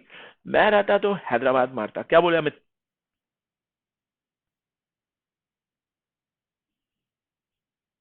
सभी सोचें, बाकी लोग जो है कोशिश करें आंसर देने की, अदरवाइज मैं रिकॉर्डेड सेशन जैसे स्पीडली चल ही रहा हूँ, ठीक है? चलेंगे आगे के, बढ़ेंगे और देखेंगे कि राइट आंसर हैदराबाद ही है, बिल्कुल सही है। इसको एनआईएन कहा जाता है, national institute of nutrition is NIN है, पहले इसका नाम अलग था। Is an Indian public health nutrition and translational research centre. It is located in Hyderabad. Under the Indian Council of Medical Research, it is one of the oldest research center in India. इसके बाद बहुत खुले, लेकिन सबसे पहला यही था। It was founded by Robert McCarrison in 1918. World war first जब खत्म हुआ 1914 से लेकर 19, पूरी इकोनॉमिक बर्बाद हो गई, लाशें पड़ी थी, महामारी फैल रही थी, प्लेग फैल रहा था, लाशों की स्मेल से लोग मर रहे थे, बच्चे अनाथ हो गए थे, अलग तरह की बीमारी फैल रही। तो इसी के बाद से भारत में अंग्रेजों ने, किसने? सर रॉबर्ट मैक कैरिसन ने 1918 में, विश्व युद्ध के बाद, प्रथम विश्व युद्ध के बाद, ठीक है, रोगों से बचने और लोगों को हाइजेनिक बनाने और न्यूट्रिशन देने के लिए इन्होंने ये संस्थान की स्थापना करी हैदराबाद में। एज बेरी बेरी इक्विटी unit in the single room laboratory Pasteur Institute Kurnool Tamil Nadu में शुरू किया था, ठीक है? छोटे से एक बेरी बेरी नाम का रोग हो जाता था, उससे बचने के लिए, बट आगे चलकर बहुत फेमस हुआ और इसकी स्टैब्लिशमेंट फाइनली जो हुई बड़े लेवल पर हुई आजादी के बाद 1969 में, भारत के नेशनलाइज करने के बाद। खैर चलो, बोला भैया कौन से ग्रह को बाहर कर दिया गया? तो सब जानते हो, अगर ये सूरज है तो Mercury, Venus, Earth, Mars, Jupiter, Saturn, Uranus, Neptune, Pluto में से प्लूटो को पहले ही हटा दिया गया था। इंटरनेशनल एस्ट्रोनॉमिकल यूनिट बैठी चेक गणराज्य में, जिसको प्राग गणराज्य कहते हैं। 2006 में इस यूनिट के तहत प्लूटो को 3 कारणों से बाहर निकाल दिया गया। पहला, ये ठोस नहीं है। दूसरा, ये बहुत छोटा और दूर है, छोटा और दूर है। और तीसरा सबसे बड़ी बात कि भैया ये नेपच्यून के पाथ को ओवरलैप करता। तो अब ये ग्रह है ही नहीं, अब 8 ग्रह बचे। अब 8 में से कौन सा सबसे दूर है? तो प्लूटो के पहले वाला नेपच्यून, वरुण बोलते हैं इसको, बहुत ठंडा है। यूरेनस उल्टा चलता है, विनस भी उल्टा चलता है। मरकरी और विनस का कोई उपग्रह नहीं है। सबसे गर्म और सबसे चमकीला तारा विनस को कहते हैं, वोर का तारा साज का तारा। मरकरी और विनस को पृथ्वी की भगनी भी कहते हैं, सॉरी, विनस को पृथ्वी की भगनी भी कहते हैं। मार्स पर जीवन संभव है और अर्थ पर जीवन संभव है, बाकी किसी पर संभव नहीं है, इसीलिए इसको गोल्डी लॉक जोन बोलते हैं, जहां पर जीवन संभव है, गोल्डी लॉक जोन। और सुनो, और कुछ चीजें फैक्ट जानो। जुपिटर का सबसे बड़ा उपग्रह गैनीमीड है। सैटर्न के छल्ले होते हैं, यूरेनस के भी छल्ले होते हैं। लेटा वगैरह यूरेनस को कहते हैं। जुपिटर और मार्स के बीच में एस्टेरॉइड बेल्ट्स पाई जाती है, इसलिए इसको इनर प्लैनेट और इसको आउटर प्लैनेट कहते हैं। ये चारों बड़े हैं, ये चारों छोटे हैं। और भी बहुत सारी चीजें, पढ़ते रहो जानते रहो। टिटान सैटर्न का माना जाता है। ठीक है, और भी किसी को 6 छल्ले हैं तो बताएंगे हाँ, नेपच्यून के भी अपने खुद के 6 छल्ले हैं। सैटर्न के अलावा नेपच्यून के भी 6 छल्ले हैं। अल्फा बीटा गामा चार्ली इलिप्सियन इलिप्टिकल ऐसे करके बहुत सारे हैं। खैर चलो आगे बढ़ेंगे। कौन से ग्रह को सबसे दूर माना जाता है? तो नेपच्यून को सबसे दूर माना जाता है। Got it? There is no need to read all this things. वैसे पढ़ना चाहो तो मैं एक्सप्लेन करूंगा, क्योंकि बहुत सारे फैक्ट्स भी, एक नंबर भी अगर यहाँ से प्रिपेयर हुआ तो हो जाएगा। जोवियन प्लैनेट कहते हैं उनको, because they are literally very big in size, that's right, Jovian planet. बहुत अच्छे। देखो पहले जुपिटर का सबसे ज्यादा उपग्रह माना जाता था, बाद में सैटर्न का हो गया, क्योंकि जो सैटर्न के छल्ले हैं यही डेंस होते होते क्या होते जा रहे हैं, यही जो है सैटेलाइट्स बन जा रहे हैं। इसलिए अब सैटर्न के ही छल्ले ज्यादा माने, सैटेलाइट ज्यादा माने। पहले जुपिटर था लेकिन अब सैटर्न हो गया है। 84 या 88 ऐसी कुछ है। मैंने कहा ना नेपच्यून बहुत दूर है इसलिए बहुत ठंडा होगा। आइस जाइंट कहा जाता है इसको। 8वां सबसे बड़ा जो है डिस्टेंट प्लैनेट माना जाता है। यहाँ पर नासा का वोएगर 2 गया था। It flu past in 1989, solar system में गया था। एक्चुअली मंगल के बाद भेजते थोड़ा सा नहीं है, क्योंकि एस्टेरॉइड बेल्ट से निकलकर बाहर जाना थोड़ा कठिन हो जाता है। अगर पूछे नेपच्यून के कितने मून से, तो बताएंगे 3 मून से। इसके अपनी खुद की 6 रिंग्स हैं, बिल्कुल शनि के जैसे। ठीक है, which are named as a sea god and निम्फ्स।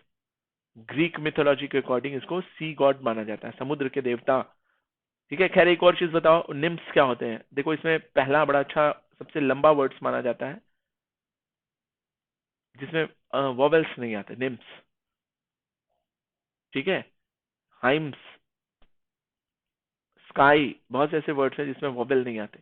अब निम्स का मतलब होता है अप्सरा। ठीक है, और ब्यूटीफुल लेडी ईवा, रिलीजियस और कल्चरल, या फिर कह लो कि सुपर नेचुरल टाइप की होती है ये सब। ऐसा वास्तव में नहीं होती सब। निम्फ मतलब होता है अप्सराएं। ठीक है, जिनको हम लोग हूर कहते हैं, 72 हूरें। ठीक है, हिमालय पर्वत की निम्न श्रेणी में से किस श्रेणी से संबंधित है? पूछा है कि भैया हिमालय पर्वत कब बना है, सबसे लेटेस्ट बना हुआ है। तो क्या ये मोड़दार पर्वत है, पहाड़ी है, कि अखंड है, कि गुंबद है, क्या है? हिमालय पर्वत आखिर है क्या?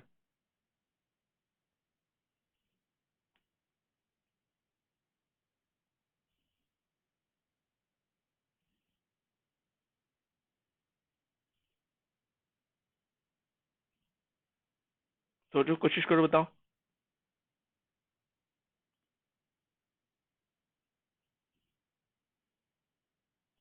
तो बताएंगे कि भैया देखो हिमालय बना के, चलो मैं बता देता हूँ, समझो मेरी बात। कॉन्सेप्ट को समझो, कॉन्सेप्ट जरूरी है, आज की क्लास में कॉन्सेप्ट बेस है। जब पृथ्वी सूरज से टूटकर अलग हुई, कई कॉन्सेप्ट है इसके पीछे। बिग बैंग थ्योरी को, जिसको जॉर्ज लेमेंटेरे ने सबसे पहले दिया, वैसे तो शिम्ड ने भी दिया था, कैटलर ने भी दिया, अलग अलग लोगों के अलग अलग सिद्धांत। ठीक है, हरमन बॉन्डी ने भी दिया, सबने अलग अलग दिया। ठीक है, तो फाइनली सूरज से जब पृथ्वी टूटकर अलग हुई, क्योंकि सूरज में हाइड्रोजन और हीलियम पाया जाता है, तो ये एक तारा था। अब तारे से कोई पार्ट टूटेगा थोड़ी देर के लिए तो तारा रहेगा ना। जब तक इसमें हाइड्रोजन और हीलियम था तब तक ये गर्म थी, लेकिन एक स्टेज के बाद फ्यूल खत्म हुआ तो पृथ्वी ठंडी हुई। तो बीच में ठंडे होने से मेटल वाला, स्टोन वाला पोर्शन सिकुड़ गया, डेंस हो गया। ठीक है, और जब सब जानते हो कि जब ये डेंस हो गया तो ये पत्थर वाला पोर्शन को कहा जाता है पैंजिया। जब ठंडी हुई तो अपने तरफ ग्रेविटेशन के कारण गैस को खींची, तो जिसके कारण पृथ्वी में वायुमंडल चारों तरफ बना गैसों का। कौन कौन सी gas? Hydrogen, oxygen, carbon, nitrogen. अब बताओ, हाइड्रोजन और ऑक्सीजन रिएक्ट करेगी तो क्या बनाएगी? तो जलवाष्प बनी। हाइड्रोजन के पॉजिटिव और ऑक्सीजन के निगेटिव आयंस बने तो H2O बना। अब H2O भारी है, ग्रेविटेशन के कारण पानी के रूप में, भाप के रूप में इसके ऊपर बादल बना। बादल के रूप में बरसा, तो चारों तरफ पानी भरा। तो उस पानी को जो चारों तरफ भरा उसको बोलते हैं पैंथालासा। इतनी सारी चीजें सरल शब्दों में समझा दी मैंने, कॉन्सेप्चुअल। अब पेंजिया और पैंथालासा ऐसे बने। ये देखो, बीच में पेंजिया है, चारों तरफ पैंथालासा। पृथ्वी अपने केंद्र पर घूम रही थी तो बीच से पेंजिया को काट दिया, ये बन गया अंगारा लैंड, और नीचे वाला पोर्शन बन गया गोंडवाना लैंड। अब समझो बीच में जो पहला सागर बना वो बना टेथिज सागर। बहुत सारे क्वेश्चन इससे प्रिपेयर होंगे, ध्यान से सुनोगे तो। और अंगारा भी 3 पार्ट में टूटा, तो ये बना नॉर्दर्न अमेरिका, ये बना साउदर्न अमेरिका, ये बना यूरोप, ये बना एशिया, ये बना अफ्रीका, और ये बना ऑस्ट्रेलिया, अंटार्कटिका। इस तरह से 7 कॉन्टिनेंट्स बन गए, और ये जो महासागर समुद्र आए ये 5 महासागर बन गए। अब फाइनली इसको समझो कि भैया मान लो ये एशिया और यूरोप की प्लेट है, जो बोलते हैं ना trans Australian plate, Africa Asia से टूटी, टूट कर जाकर भारत के रूप में इसे टकराई और हिमालय बना, trans Himalaya, greater Himalaya, middle Himalaya और शिवालिक। तो टकराने से conservative plate margin, destructive plate margin के तहत ये 2 प्लेट्स आपस में टकराई, एक भारत और एक एशिया। दोनों टकराई तो ये ऊपर पोर्शन उठा, ऊपर उठने से ही नदियां बनी और फ्लो में ग्लेशियर्स बने। ठीक है, तो और ये कैसा हिमालय है अब बताओ। अब आपके हिसाब से एकदम नया बना है ना, कोई पहाड़ी तो है, पठारी तो है नहीं, दोष खंड तो है नहीं, गुंबद तो है नहीं, ये फोल्ड हुआ है, इसलिए folded mountain, newly folded mountain actually कहा जाता है इसको। कार्बोनिफेरस युग में बना है, मान लीजिए इसको। ठीक है, ऑब्वियसली अमित क्या ही करोगे, मैं खुद एक आर्मी से बिलोंग करने वाला बंदा हूं, तो सेल्फ मोटिवेशन नहीं रहूंगा तो क्या ही होगा। खैर चलो, वॉट एवर, आगे बढ़ते हैं। देखो, अर्थ के बारे में भी थोड़ा सा बता दूं, जब बात उठी है तो सुनते चलो। जैसे आप कहेंगे कि सर और भी फोल्डेड माउंटेन के बारे में बताओ, तो मैं बताऊंगा मैप के थ्रू। मैप की खोज करी थी एनेक्सिमेंडर ने, सुनते चलो। और ग्लोब की खोज करी थी मार्टिन बेहम में। ये सब एक एक नंबर के क्वेश्चन है। ठीक है, बेकहम से बेहम याद रखो। बेकहम क्या खेलता था? फुटबॉल। फुटबॉल क्या होता है? गोल। तो मार्टिन बेहम, ठीक है, इन्होंने ग्लोब की खोज करी थी, याद रखिएगा।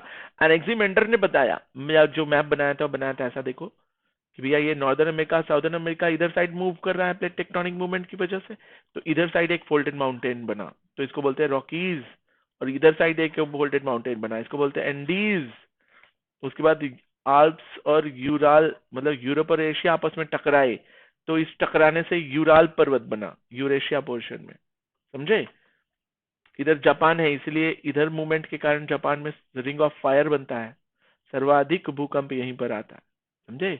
इधर भी सर्वाधिक भूकंप और ज्वालामुखी आते हैं, क्योंकि ये पैसिफिक ओशन का आधा पार्ट है, इधर पैसिफिक ओशन का आधा पार्ट है। तो फाइनली इस तरह से फोल्डेड माउंटेन्स बनते हैं जब 2 चीजें टकराती हैं। Okay, got it. चलो, अर्थ के बारे में और थोड़ा सा सुनेंगे, सुनते चलेंगे और अपना कॉन्सेप्ट बनाते चलेंगे। देखिएगा, सुनिएगा, सुनिए, सुनने से ज्यादा फायदा होगा, और इसलिए कमेंट पर कम ध्यान दे रहा हूं मैं। जब पृथ्वी के अंदर काट कर गया, हम लोगों ने देखा कि भैया पृथ्वी के अंदर जाने पर ऊपर वाला पोर्शन तो क्रस्ट होता है, नीचे वाला पोर्शन होता है मेंटल, और सबसे नीचे वाला पोर्शन होता है कोर। तो ये क्रस्ट है, ये मेंटल है, और ये कोर है। क्रस्ट और मेंटल के बीच में एक डिसकंटिन्यूटी पाई जाती है, इसको बोलते हैं मोहोविविक। मेंटल और कोर के बीच में भी डिसकंटिन्यूटी डेंसिटी के अकॉर्डिंग पाई जाती है, इसको बोलते हैं ग्यूटेनबर्ग। याद रखिएगा, क्रस्ट वाला पोर्शन सिलिकॉन और एल्युमिनियम पाया जाता है, इसीलिए इसको सियाल बोलते हैं। मेंटल वाला पोर्शन सिलिकॉन और मैग्नीशियम पाया जाता है, इसको बोलते हैं सीमा। नीचे अंदर, क्योंकि ग्रेविटेशन फोर्स इसी में है, तो यहाँ पर भारी हैवी तत्व पाए जाते हैं, तो निकिल और फेरस कहा जाता है, निफे। अब पूछेंगे आपको कैसे पता सर, हम तो कभी खोद कर अंदर कोर तक गए नहीं, कैसे पता कि निफे ही पाया जाता होगा? तो 2 कारण है। पहला, उल्का पिंड से पता चल गया। उल्का पिंड को जब हमने कट किया बीच से, तो देखा कि बीच में निकिल फेरस हर उल्का पिंड में पाए जाते हैं। तो पृथ्वी भी एक बड़ा उल्का पिंड है, जब इसको कट करेंगे तो बीच में निकिल फेरस पाया जाएगा। दूसरा, यहाँ से भैया मैग्नेटिक फील्ड से निकलती हुई रोशनी जाती है ना, इधर से ऐसे देखोगे पृथ्वी से निकलती है, मैग्नेटिक फील्ड बनती है नॉर्थ से साउथ की तरफ, मैग्नेट में ही होता है। मैग्नेटिक एलिमेंट्स हैं कौन से? निकिल फेरस और कोबाल्ट। कोबाल्ट हो नहीं सकता उतनी गहराई में, इसलिए निकिल फेरस। तीसरा कॉन्सेप्ट कहता है कि भैया देखो, सीधी सीधी बात है कि अंदर हाइड्रोजन हीलियम जल रहा है, यही हाइड्रोजन हीलियम ड्यूटेरियम ट्राइटेरियम में बदल जाते हैं, और यही जलते जलते लास्ट में कार्बन में बदलेगा, और यही कार्बन आगे चलकर क्या हो, जलती हुई चीज कार्बन में बदलती है। कहते हैं ना, कार्बन लग गया तार में, हटाओ कार्बन लग गया, तो कार्बन लग गया मतलब जलने से कार्बन बनता है, और यही कार्बन आगे चलकर हैवी एलिमेंट्स में कन्वर्ट होते हैं। इसलिए कोर सॉलिड है, हैवी है, और निकल और फेरस कंटेन करता है। छोटी सी चीजों को हल्का सा समझाया, बाकी डिटेल कभी और। चल जाइए, फोल्डेड माउंटेन समझ गए, क्रस्ट मेटर आउटर लेयर समझ गए, बाकी चीजें पढ़ते रहना कभी। सूचना और संचार प्रौद्योगिकी के क्षेत्र में EEPROM का पूर्ण नाम क्या है? इसको रोम ऐसे समझो, random access memory read only memory, सुना होगा। तो ये रैम तो है नहीं, रोम है। रीड ओनली मेमोरी तो सब में दिया है, अच्छा चलो बच गए। रीड ओनली मेमोरी तो चारों में दिया है। अब बताओ ईईपी का फुल फॉर्म क्या होना चाहिए था? डबल ईपी का फुल फॉर्म क्या होना चाहिए था? कोशिश करो बताओ।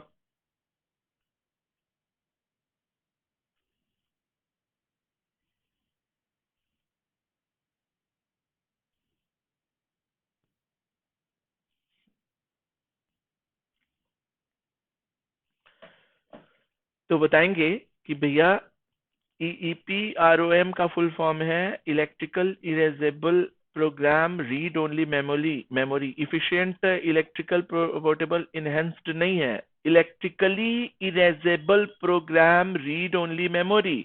इसका फुल फॉर्म है, आजकल की टेक्नोलॉजी के जमाने में पढ़ जरूर जाना इसको, ठीक है, आएगा ही आएगा ये क्वेश्चन। दो चीजें बता दूं, एक तो आणविक कैंची पर क्वेश्चन आ रहा है आजकल।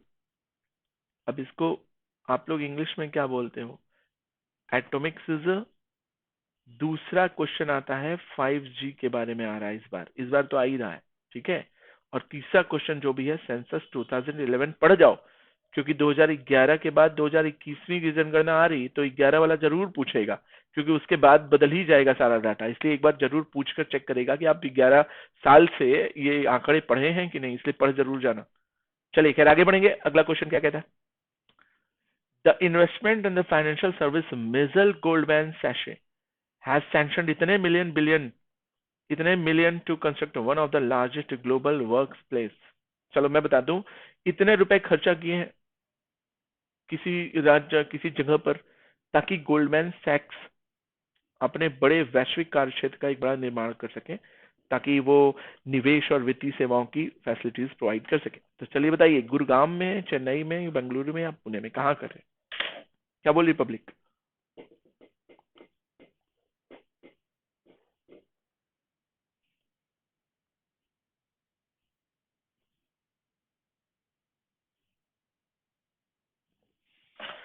तो राइट आंसर डेफिनेटली बिल्कुल सही है। जो है आया तो नहीं कमेंट में, बट मुझे पता है कि आप सब लोग मन में तो सोच ही रहे होगे, और जैसा कि रिकॉर्डेड सेशन जैसा ये सेशन ले चल रहा हूँ तेजी से, तो आपका आंसर बिल्कुल सही ही होगा, मुझे पता है।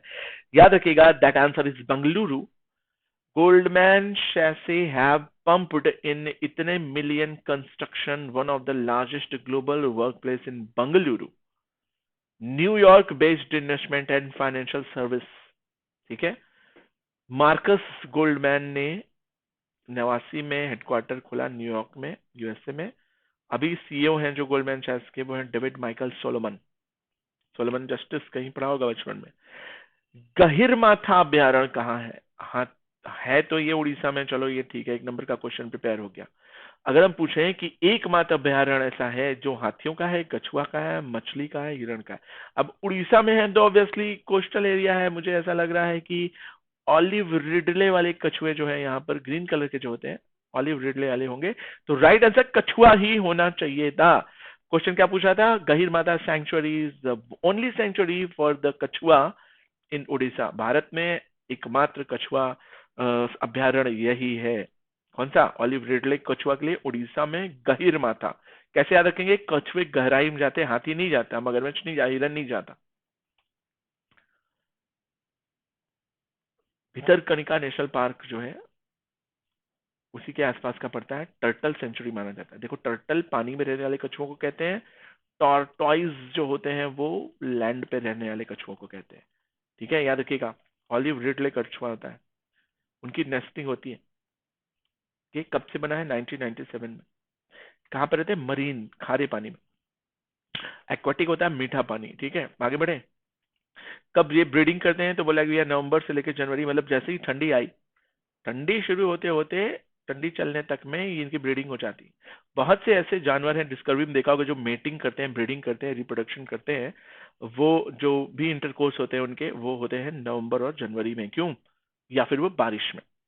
तो याद रखिएगा, ये एक साइंटिफिक रीजन है इसके पीछे। देखा भी होगा बहुत सारी शादियां और लगन जिसमें ब्रीडिंग कह सकते हो, एक ह्यूमन ब्रीडिंग, वो भी ठंडी में ही होती है। तो ऑब्वियसली इसके पीछे साइंटिफिक रीजन है, उसके बारे में कभी बायोलॉजिकली कभी पढ़ो, या फिर कैलोलॉजी पढ़ो, या फिर कभी आप एंथ्रोपोलॉजी के भी सेक्शंस पढ़ोगे तो आपको इसमें पता चलेगा कि आखिर ऐसा क्यों करते हैं। Got it? चमेरा विद्युत परियोजना किस राज्य में है? महाराष्ट्र, गुजरात, हिमाचल, पंजाब। चमेरा, सोचो और सोच के बताओ।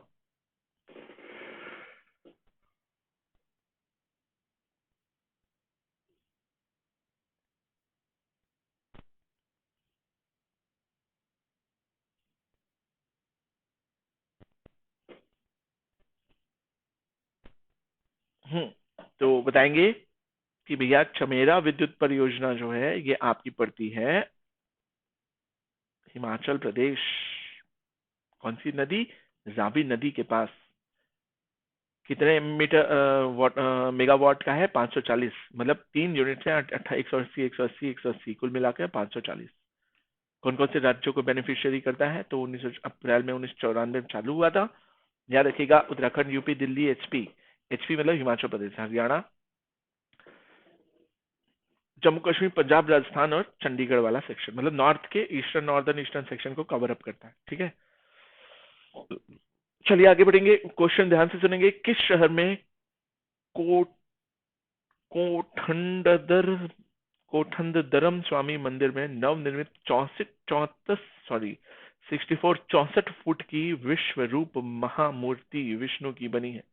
यार विष्णु जी की इतनी बड़ी मूर्ति बनी है तो ऑब्वियसली नयनार, सॉरी, अलवार वंश के लोगों के लिए, अलवार जो होते हैं विष्णु के उपासक होते हैं, नयनार जो होते हैं ये होते हैं शिव के उपासक। तो बताइए मुझे, 64 फीट की मूर्ति बन रही, कोई जानता था विष्णु जी की? भैया पटेल जी की सुन लिए, बुद्ध जी की सुन लिए, अब बताओ 64 फीट की मूर्ति कहाँ बन रही? बेंगलुरु, चेन्नई, हैदराबाद, मदुरई? मुझे लग रहा बेंगलुरु होना चाहिए था आंसर। मैं रहता तो चेन्नई या बेंगलुरु में से टिक मारता। क्या बोली पब्लिक? बाकी सोचो।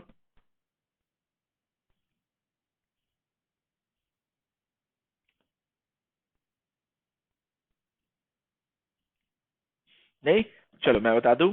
तो राइट आंसर बिल्कुल सही है, बेंगलुरु में ही बन रही है। एक तो ये सिलिकॉन वैली के नाम से जाना जाता है।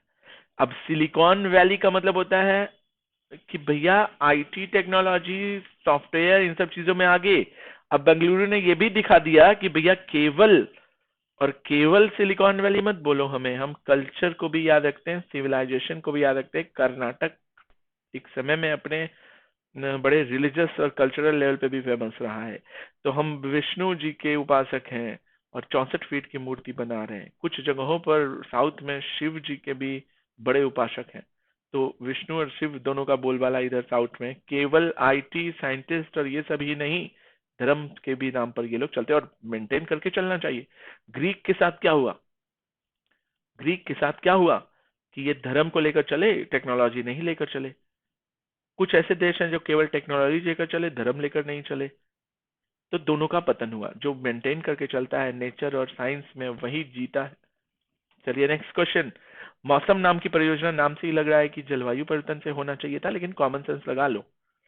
जून 2014 में मौसम परियोजना जो शुरू की गई थी, द प्रोजेक्ट मौसम which was launched in June 2014, is it related initiative of ministry of earth science, जलवायु मंत्रालय, पर्यटन, या फिर संस्कृति?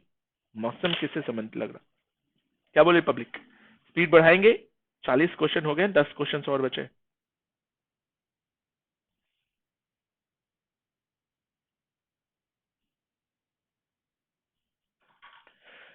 ओके, तो चलिए आएंगे, देखेंगे अगला क्वेश्चन। अगला क्वेश्चन क्या कहता है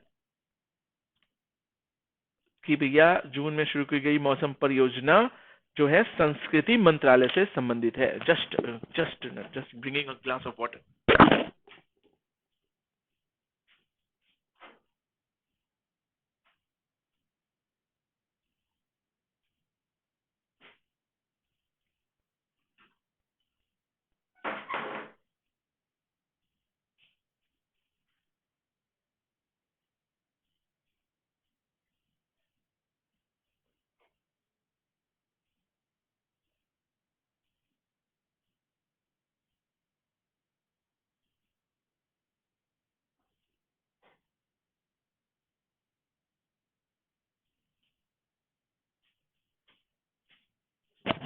Is that clear? Got me?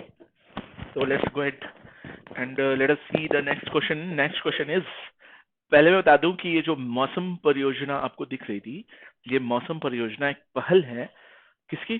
Sanskrit मंत्रालय की, मिनिस्ट्री ऑफ कल्चर की जो है ये पहल मानी जाती है। ठीक है, याद रखिएगा। ऑप्शन डी सही है। बहुत से लोग मौसम सोचकर जलवायु परिवर्तन पे लगा देते हैं, लेकिन it was impacted by the Indira Gandhi national centre for the arts के नाम से न्यू दिल्ली में एस्टेब्लिश्ड है। 38वीं वर्ल्ड हेरिटेज सेशंस जो है दोहा में हुई। ठीक है, और भी बहुत डिटेल पढ़ने की जरूरत नहीं, बस इतना याद रखिए कि मौसम जो है वो किससे संबंधित थी? संस्कृति से संबंधित। During the Gupta period, gold coins, गुप्त पीरियड को जो है वो स्वर्ण युग कहा जाता है ना, गोल्डन एरा। तो गोल्ड कॉइन्स वर कॉल्ड, उसमें क्या कहे जाते थे? रुपए, टंका, द्राम या दिनार? व्हाट डू यू से?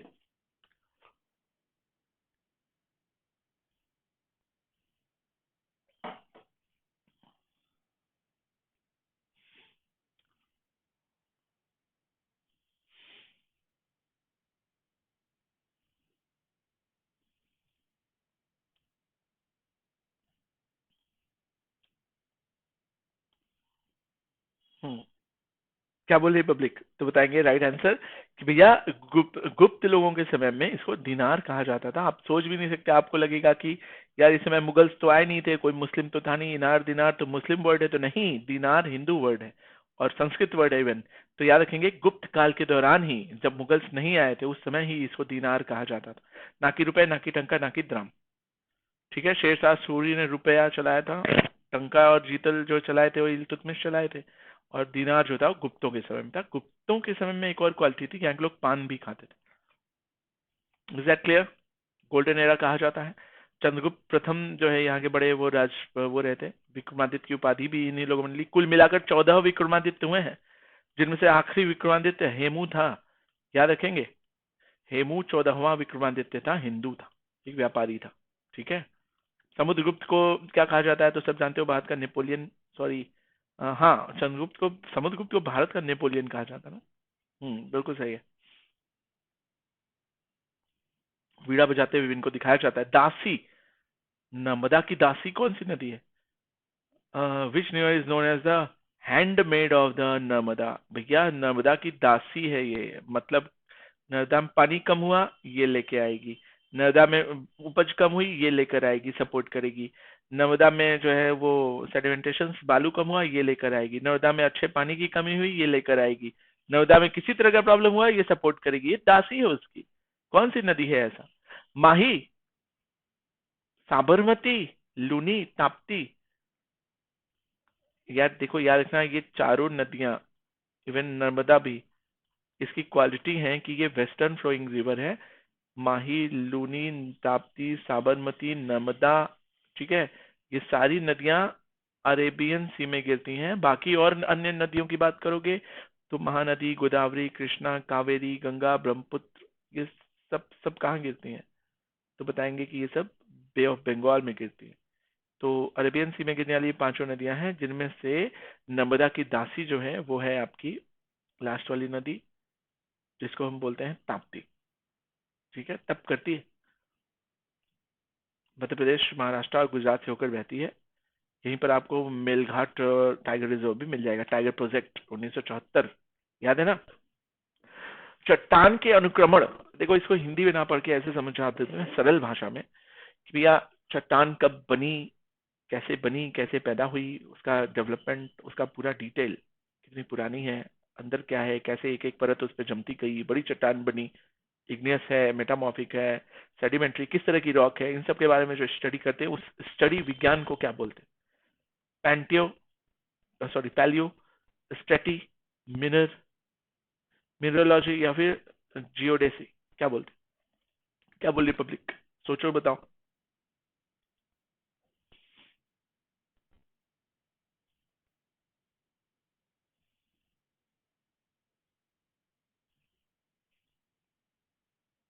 हम्म तो बताएंगे कि भैया इस तरह की जो है चट्टानों की जो है स्टडी होती है, स्ट्रेटिग्राफी कही जाती है। ठीक है, इसको याद कर लो कि स्ट्रेटिग्राफी के अंतर्गत हम the concept description of the rock succession and there interpretation in the terms of the general time scale.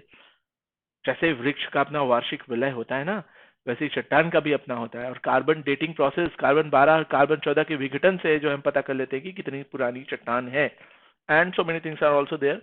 But चलो और थोड़ा स्पीड बढ़ाएं। भारत की सबसे बड़ी झीलों में से एक वेम्बनाड झील किस राज्य में है? तो बताएंगे कि भारत की सबसे बड़ी झीलों में से वेम्बनाड झील तमिलनाडु में है, कर्नाटक में है, केरला में है, आंध्र प्रदेश में है। भैया वुलर झील जम्मू कश्मीर में है, चिल्का झील उड़ीसा में है, सांबर झील राजस्थान में है।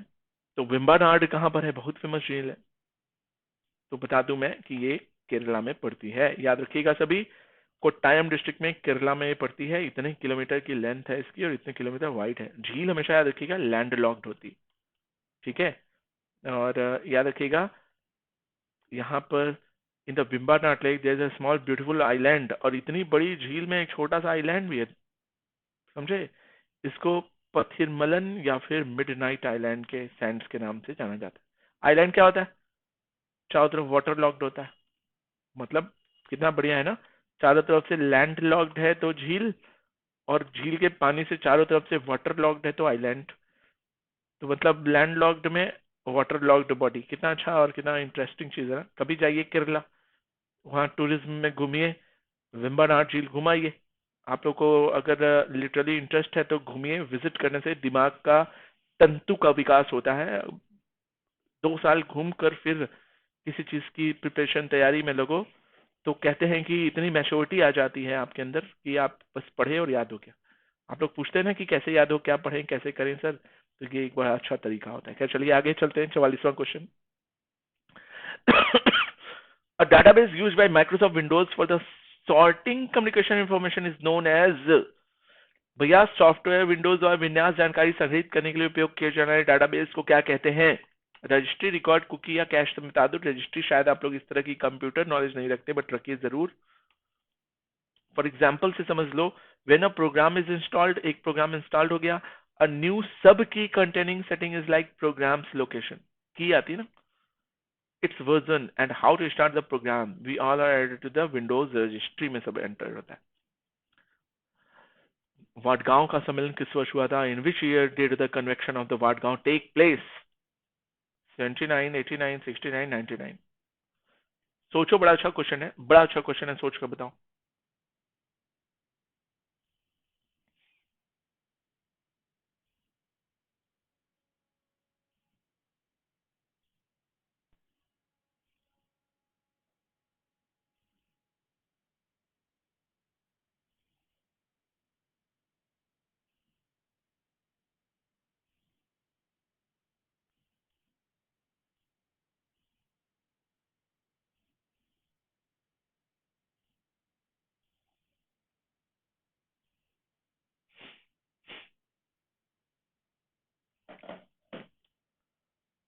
तो बताएंगे वाटगांव का सम्मेलन जो हुआ है वो 13 जनवरी 1779 को मराठा वार के ड्यूरेशन में हुआ है, ठीक है। इसी समय सालबाई की ट्रीटी इसी के बाद हुई थी, ठीक है। मराठा वार अंग्रेजों से हुआ था। बसीन की संधि, सालबाई की संधि और इस तरह की संधियां पढ़ते रहिए, ठीक है। चलिए खैर आगे बढ़ेंगे। एक और क्वेश्चन 46वां। केवल कुछ कंपनियों पर ही प्रभुत्व वाली बाजार संरचना को क्या कहा जाता है? देखो बहुत अच्छी, बहुत क्लियर सी बात है। मोनोपोली मतलब क्या? कि भैया आपको दुनिया में कहीं नहीं मिलेगा, हमारे यहाँ ही केवल मिलेगा और ये हमारा प्रोडक्ट, तो उसको बोलते हैं मोनोपोली। जैसे मोनोपोली का ऐसे समझो कि पूरे मार्केट में केवल एक ही आदमी है जो लक्स साबुन बेचता है और कोई नहीं रखता, क्योंकि इतनी किसी के पास औकात नहीं कि वो रखे।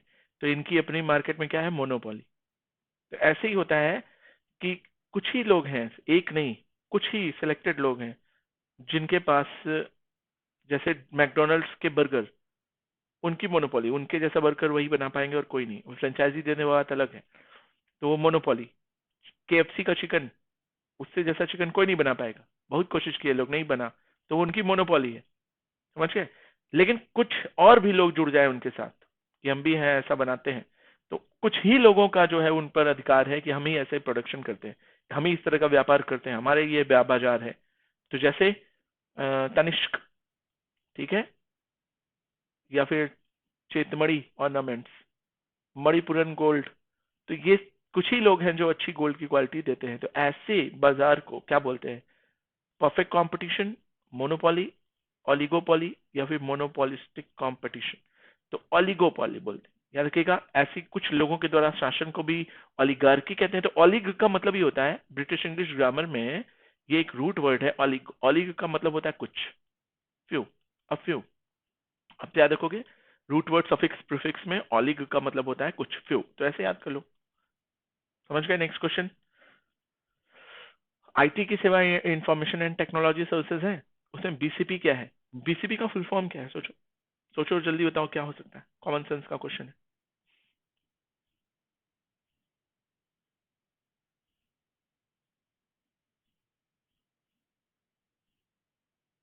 तो बता दूं मैं, बीसीपी का फुल फॉर्म है ऑप्शन ए कि जो है business continuity planning, business continuity planning, BCP कहा जाता है।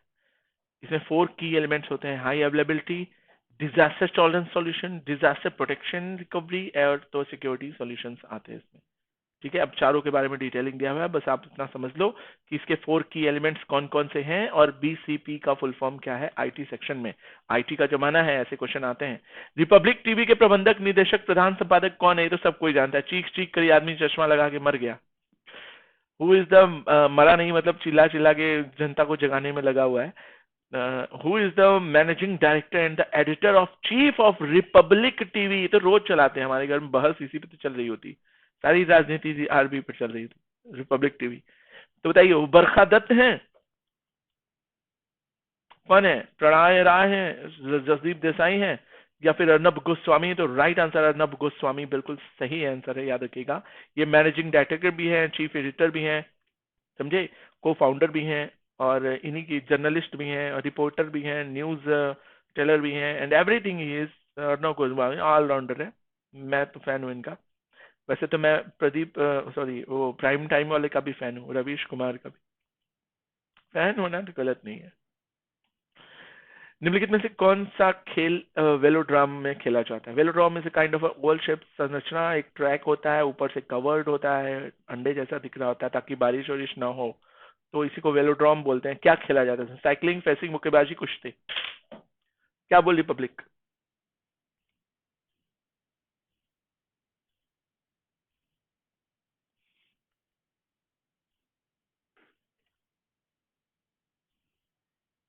तो राइट आंसर मैं बता दूं, याद रखिएगा भैया, साइकिलिंग है। Cycling, got it. वेलोड्रोम में साइकिलिंग कराया जाता है। स्टिप और पिस्ट होती है, रिंग होती है। स्टिप और पिस्ट में क्या इतने मीटर का होता है, और रिंग में जो है रेसलिंग और बॉक्सिंग खेला जाता है। चलो, एक बुक है cricket world cup the Indian challenge नामक पुस्तक किसने लिखी? तो बताएंगे कि भैया, cricket world cup the Indian challenge book is written by Harsha Bhogle, Sanjay Manjrekar, Ashish Roy या फिर नरोत्तम पुरी। किसने लिखी है? क्या बोली पब्लिक? बस ये लास्ट खत्म कहानी, और कमर कस लीजिए सभी अगली क्लास के लिए। तो ये लिखी गई है, बता दूं मैं, the cricket world cup is written by Indian challenge is written by, इतने से इतने तक की जर्नी है, आशीष रॉय, वनडे क्रिकेट लिखे हैं। और जो ऑप्शन है हमारा सी, आशीष राय, इन्होंने एक और बुक लिखी है, क्रिकेट वर्ल्ड कप और one day cricket ODI the Indian Challengers, publish हुई है 2007 में। Got it? तो ये हुआ हमारा आज का क्लास खत्म। ठीक है, ये टेलीग्राम लिंक है, इस टेलीग्राम लिंक से जुड़िए। इसमें आपको मिलेगा पीडीएफ, आपको मिलेगा ऑन डिमांड क्लास, एक अच्छा ग्रुप, मेरी आने वाली क्लासेस की लिंक्स। ओके, इन सब के अलावा और मोर ओवर आपको मिल जाएगा अच्छे एक्सपीरियंस टीचर और स्टूडेंट, और तो और ये होता है आपका डाउट क्लियरिंग सेशन, इसमें आपको मिल जाएगा। इसमें आपको कभी कभी टेस्ट सीरीज चल रही होती है वो मिल सकती है, सब्सक्रिप्शन की भी पिक्चर्स में मिल जाती है। तो टेलीग्राम चैनल सीधे इसे कॉपी पेस्ट करके जुड़ो, या फिर मैं डिस्क्रिप्शन बॉक्स में एप्लीकेशन की प्लस के बच्चे के लिए, स्पेशल क्लासेस के लिए, या फिर आजकल तो रेज हैंड वाला ऑप्शन आता है उसके लिए, या अन्य चीजों के लिए भी आप इनसे जुड़ सकते हैं। प्लस का सब्सक्रिप्शन लीजिए, live classes, weekly test series, structure course और अनलिमिटेड एक्सेस आपको मिलता है। लेकिन अगर आप थोड़ा पैसा एक्स्ट्रा लगाते हो 1000-2000 तो आइकॉनिक का सब्सक्रिप्शन लो। इसमें पर्सनल गाइडलाइन, एक्सपर्ट की गाइडलाइन, अच्छा स्टडी मटेरियल, आपका स्टडी प्लानर और आपके टेस्ट का एनालिसिस करके आपको रिपोर्ट दी जाती। जरूर लीजिए। अगर आप प्लस का सब्सक्रिप्शन लेते हो तो सीरियस तो देख ही सकते हो, आप एफकेट और सीएपीएफ भी फ्री में देख सकते हो, मतलब तीनों में एनरोल कर सकते हो। प्लस का सब्सक्रिप्शन 12 महीने का, 24 महीने का, 6 महीने का, 3 महीने का, 1 महीने अलग अलग है। याद रखिएगा 12 महीने वाला सब्सक्रिप्शन जो है वो आपका 11,000 समथिंग का है। ठीक है, मतलब ये लगभग 11,000 का है, 11,000 कह लो, लेकिन कोड लगाओगे KSS10 तो आपको 10% का डिस्काउंट मिलेगा, तो ये पड़ता है 9,900 का एग्जैक्टली। ऐसे ही सारे जिस लेवल पर चल रहे हो उस लेवल का सब्सक्रिप्शन लो, 24 महीने वाला लो, ज्यादा बेनिफिट होता है प्लस का। लेकिन आइकॉनिक ले रहे हो तो वही 12 महीने वाला जो 9,900 का मिल रहा था ये दिखाता है 13,200 का। लेकिन KSS10 कोड लगाकर तब प्रोसीड टू पे करने जाओगे तो पेज बदल जाएगा और वो दिखाएगा कि नहीं 13,200 नहीं है, अब 11,880 का है। प्लस वाला कितने का बताया मैंने? 9,900 का। और जो ये बताया मैंने आइकॉनिक ये है 11,880 डिस्काउंट करने के बाद। वो आप डिसाइड करो कि किस मूड में पढ़ना है, 1,000-2,000 एक्स्ट्रा लगा के आइकॉनिक ले लो, बेनिफिट होगा। ठीक है, तो चलिए सब्सक्रिप्शन लीजिए। आज की क्लास के लिए थैंक यू। चैनल को सब्सक्राइब करो, बेल आइकॉन दबा लो। मेरी अगली क्लास भी शुरू होगी थोड़ी देर में, रात में 10-11 बजे है। और लाइक करो, PDF डाउनलोड करो, and many other things are there.